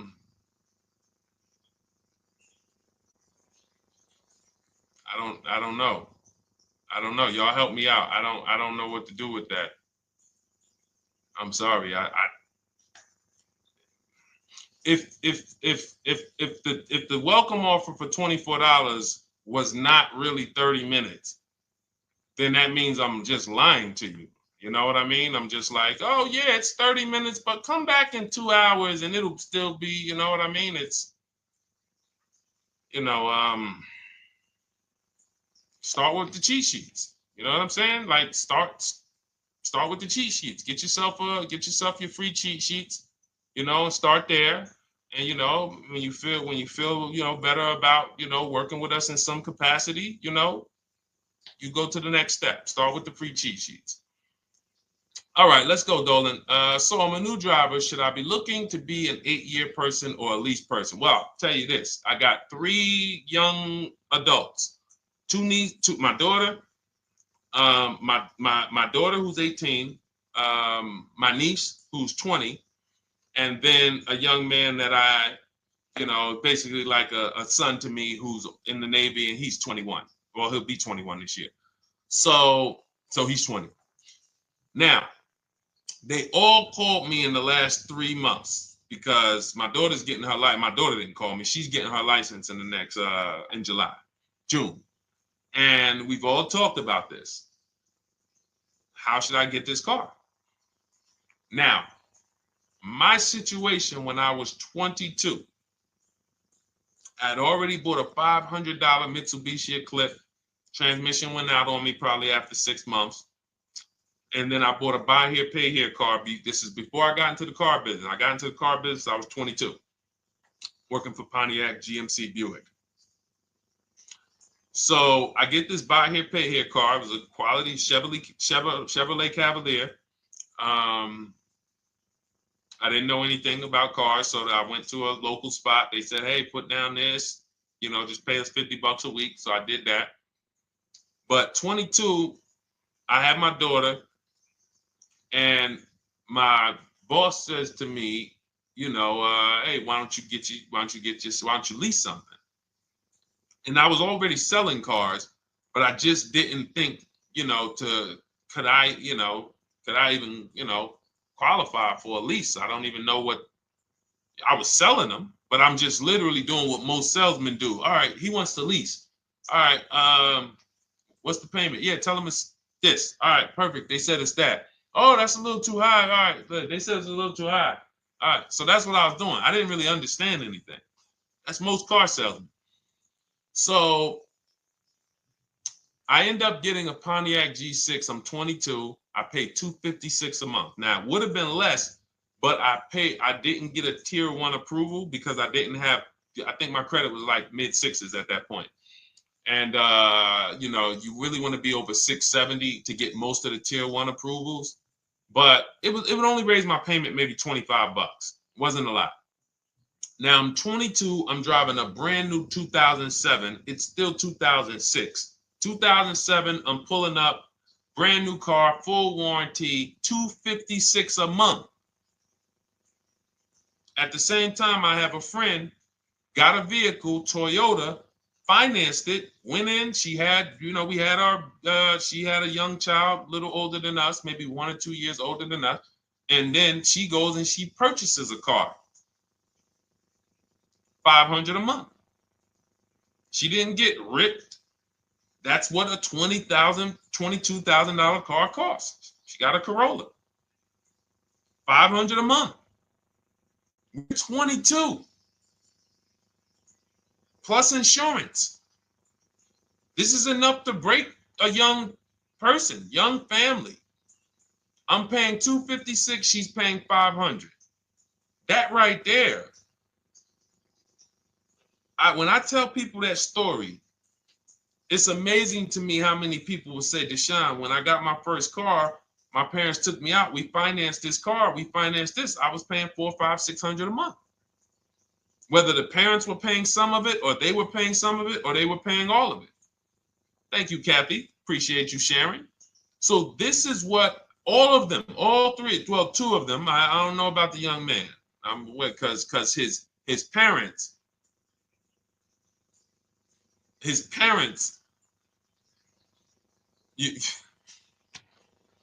I'm not going to override your parents. And if your parents tell you that they think you should buy a used car or buy a good, then okay. But I'm just telling you, when you see my daughter and you see my niece pull up in brand new cars and they have low payments and they don't have to worry about getting stranded on the road, hey, call the tow truck. Do we still have a warranty on this thing? So I would be telling, again, 8-year rule. Because if I've had young people in their early 20s who are like, I'm not even into cars. Like, I'm going to buy this and I'm going to keep this car. Like, I'll keep it 8, 10 years. I don't. And I've had some people who they know when they get a better job, when they move to this, they're going to start a family. They're probably not going to keep the car 8 years. So it still goes back to the 8-year rule. Always. Always. Most young people, most people should be leasing their cars. That's how I did very well throughout my 20s. Praise the Lord, because I did not have high car payments. I didn't have cars breaking down on me where I had to be like, oh man, couldn't get to work today. Not many 20-year-olds, 23-year-olds are keeping cars 8 years. So when you're putting them in used cars, you're really setting them up for failure in a lot of cases, compared to if they were just leasing, getting look, because some people be like, wow, are $300 car payments still out there? Oh yeah, they're still out there. Just you just are shopping for the right car. I know India had her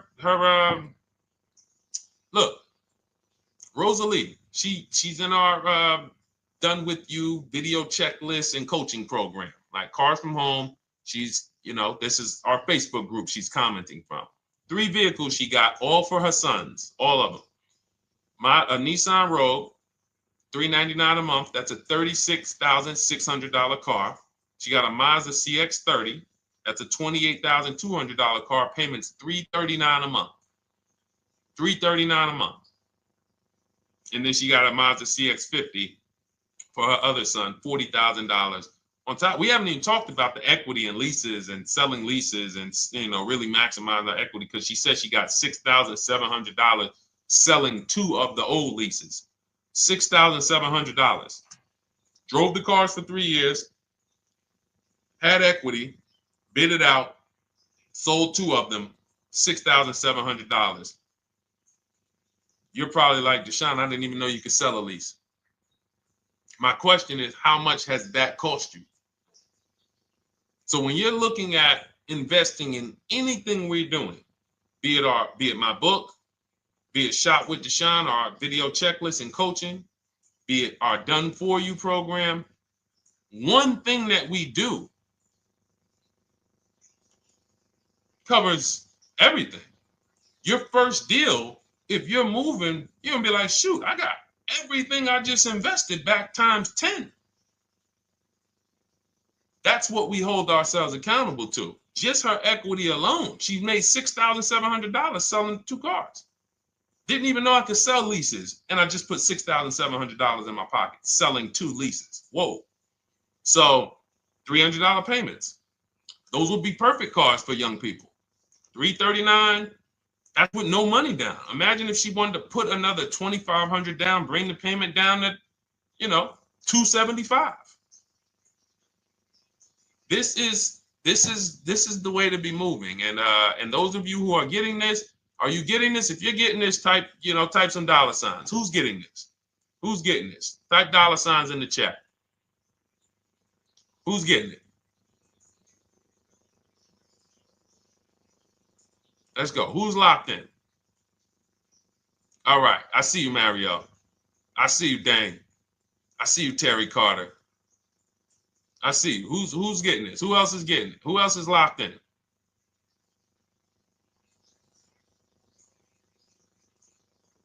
A lot of y'all on here. Listen. I see you, DJ and Nice. I see you, Arms Reach. And I can tell the people that's locked in because they be like, all right, Deshone, you said you're here for 90 minutes. I know we got about 3 minutes left. I mean, I'm hanging for this whole thing. I don't want to miss anything. Shout out to the people that are locked in. All right. Go ahead, Dolan. Should the out-the-door price include your trade? First of all, that's a curse word. All right, we're going to go back to that because I got out of saying that for a while. We do not trade cars. So you probably just popped in maybe about 30 minutes ago on the stream. We were talking about the 3 pillars of great car deals: who you buy your car from, who you sell your car to, who you get your loan from. You in order to get a great deal, a below market deal, you must get a great deal from each one, which means you bid out each one. I bid out, got multiple offers for who I was going to buy my car from. I got multiple offers for who I was going to get my loan from. I got multiple offers for who I was going to sell my car to. I bid out everything, therefore I got my great deal. If you bid out this, but you don't bid out this, and somebody you get an interest rate of 7.1 when you could have got an interest rate of 5.2, you lost $2,000. Depending on the cost of your loan, how much you're financing, you lost $2,000. Yeah, you did a bid on who you bought the car from, or you didn't bid out your trade, therefore you didn't find the highest bidder. You traded your car for 14. Another bidder would have paid you 18.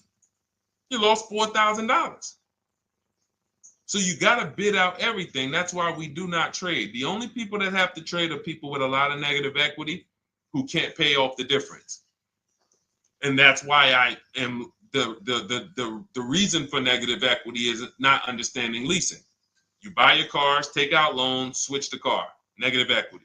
It's literally the reason for negative equity is I should have leased, but I didn't.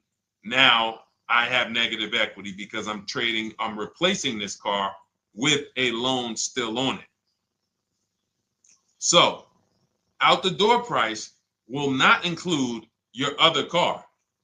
And if I was trading a car, then yes, the out the door price would include the trade.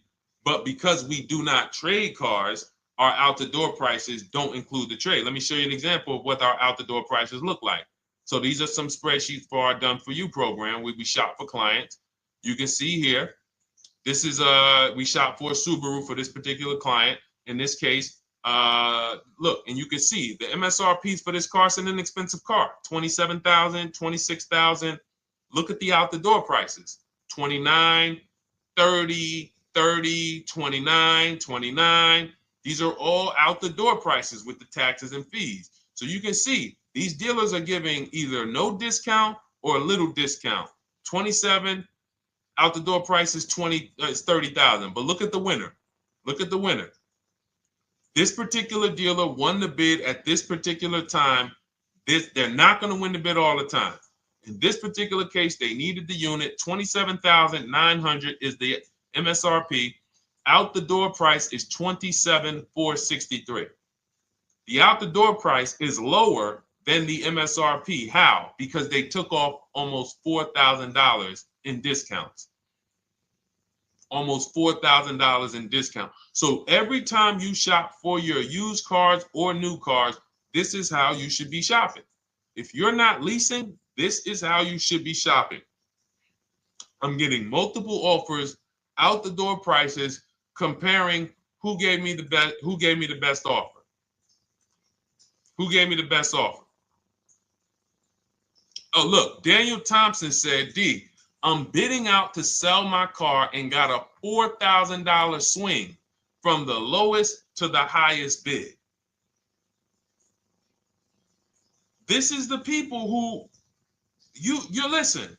If I can bring them on and have them talk, they would be talking to y'all about how different this is. I didn't bring you here on a Tuesday afternoon, or you're not watching this. If you're watching the replay later on Tuesday, or maybe, Wednesday morning, we go live at 12 noon, Monday through Thursday. So we replay the show just for everyone who missed it. You can send all your friends, family, go to Deshone the Auto Advisor's pages, watch the replay from today's show.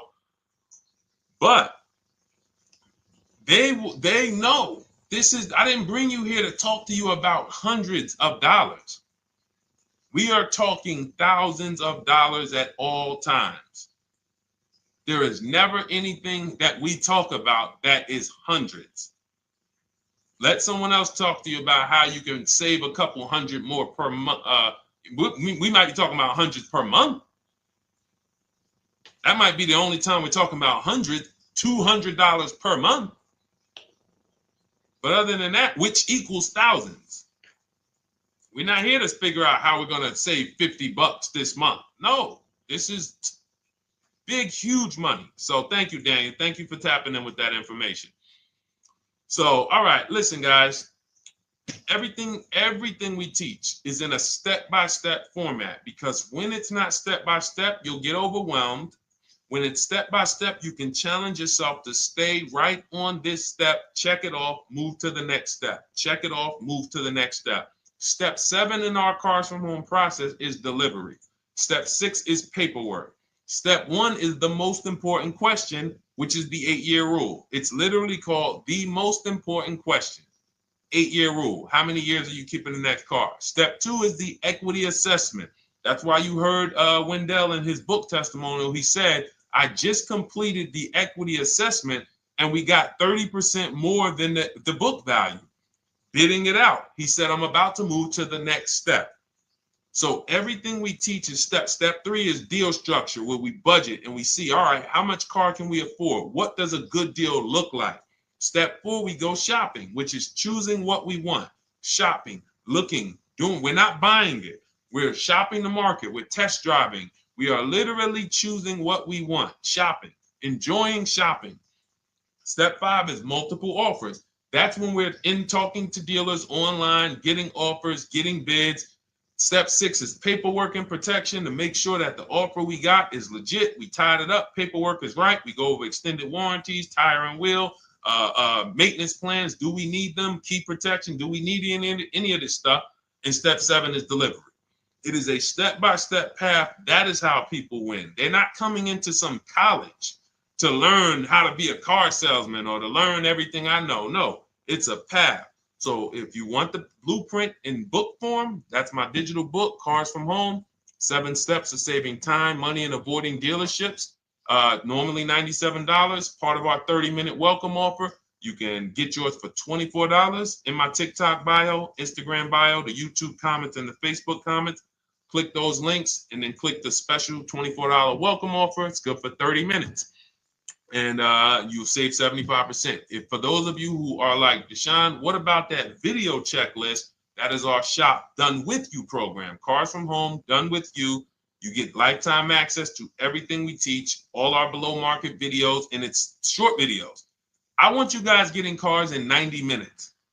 90 minutes. Not shopping. The shopping might take you longer. Deciding what you want, you might be doing that for 2 months. But once you decide what you want, I want you to be able to get below market deals in 90 minutes. That's how I do it. We're not hours and hours to get these car deals. Some of these deals we make in literally 45 minutes over a 3-day period. So that is how we do it. And you'll have access to our coaching program. We do Zoom calls twice a month, first and third Wednesday. And you have a Facebook group with 1,600 people in it that have come before you in the last 3 years. And then for those of you who qualify for shop with done for me, just do it for me, Deshone. New cars, new cars and leases only. Credit score has to be over 670 FICO. Book a call with our team. Let's see if we can help you. All of those have welcome specials. The book is 75% off welcome special. Shop with Deshone is $200 off welcome special for 48 hours. And done for you is $300 off for 72 hours. All welcome specials for people to say, all right, I'm taking action. I'm going to take advantage of a lower investment for taking action immediately. And for those of you who you're still new here, you're like, Deshone, I like the information, but I need to get, can I get some free advice first? Let me test out some free advice. You can, of course, go download our cheat sheets, and that's there as well. All of that is in the Cars from Home Toolkit. So always a pleasure. We will be back tomorrow, 12 noon. Please mark your calendars, tell your friends, bring a friend, and we'll continue to, we'll continue to do what we do and try to make sure you guys have everything you need to win every car you get. I want you sending pictures with the numbers. You know you've done it right when every car you get, you have pictures with the numbers. You know people who purchase cars all the time, all post their pictures. Hey, had to upgrade. Oh, just got this. Hey, had to treat myself. Oh, watch it now. But you never see the numbers because they really are not confident in the numbers. They don't want to talk about the numbers. Everybody who shops with us, whether you're getting our book, whether you're using our stuff, and sometimes people who they piece together my social media videos and they'll get it done. But they are sending the numbers. Look at what I paid for this car. Not only did I get a great car, but look at the deal I got on the car. That's when you know, all right, you understand this thing. All right, have a great day, y'all. See you tomorrow. And if you couldn't make the whole broadcast, feel free to watch the replay. We'll be replaying it throughout the day until tomorrow's show. All right, have a great day, y'all. Thank you. God bless you.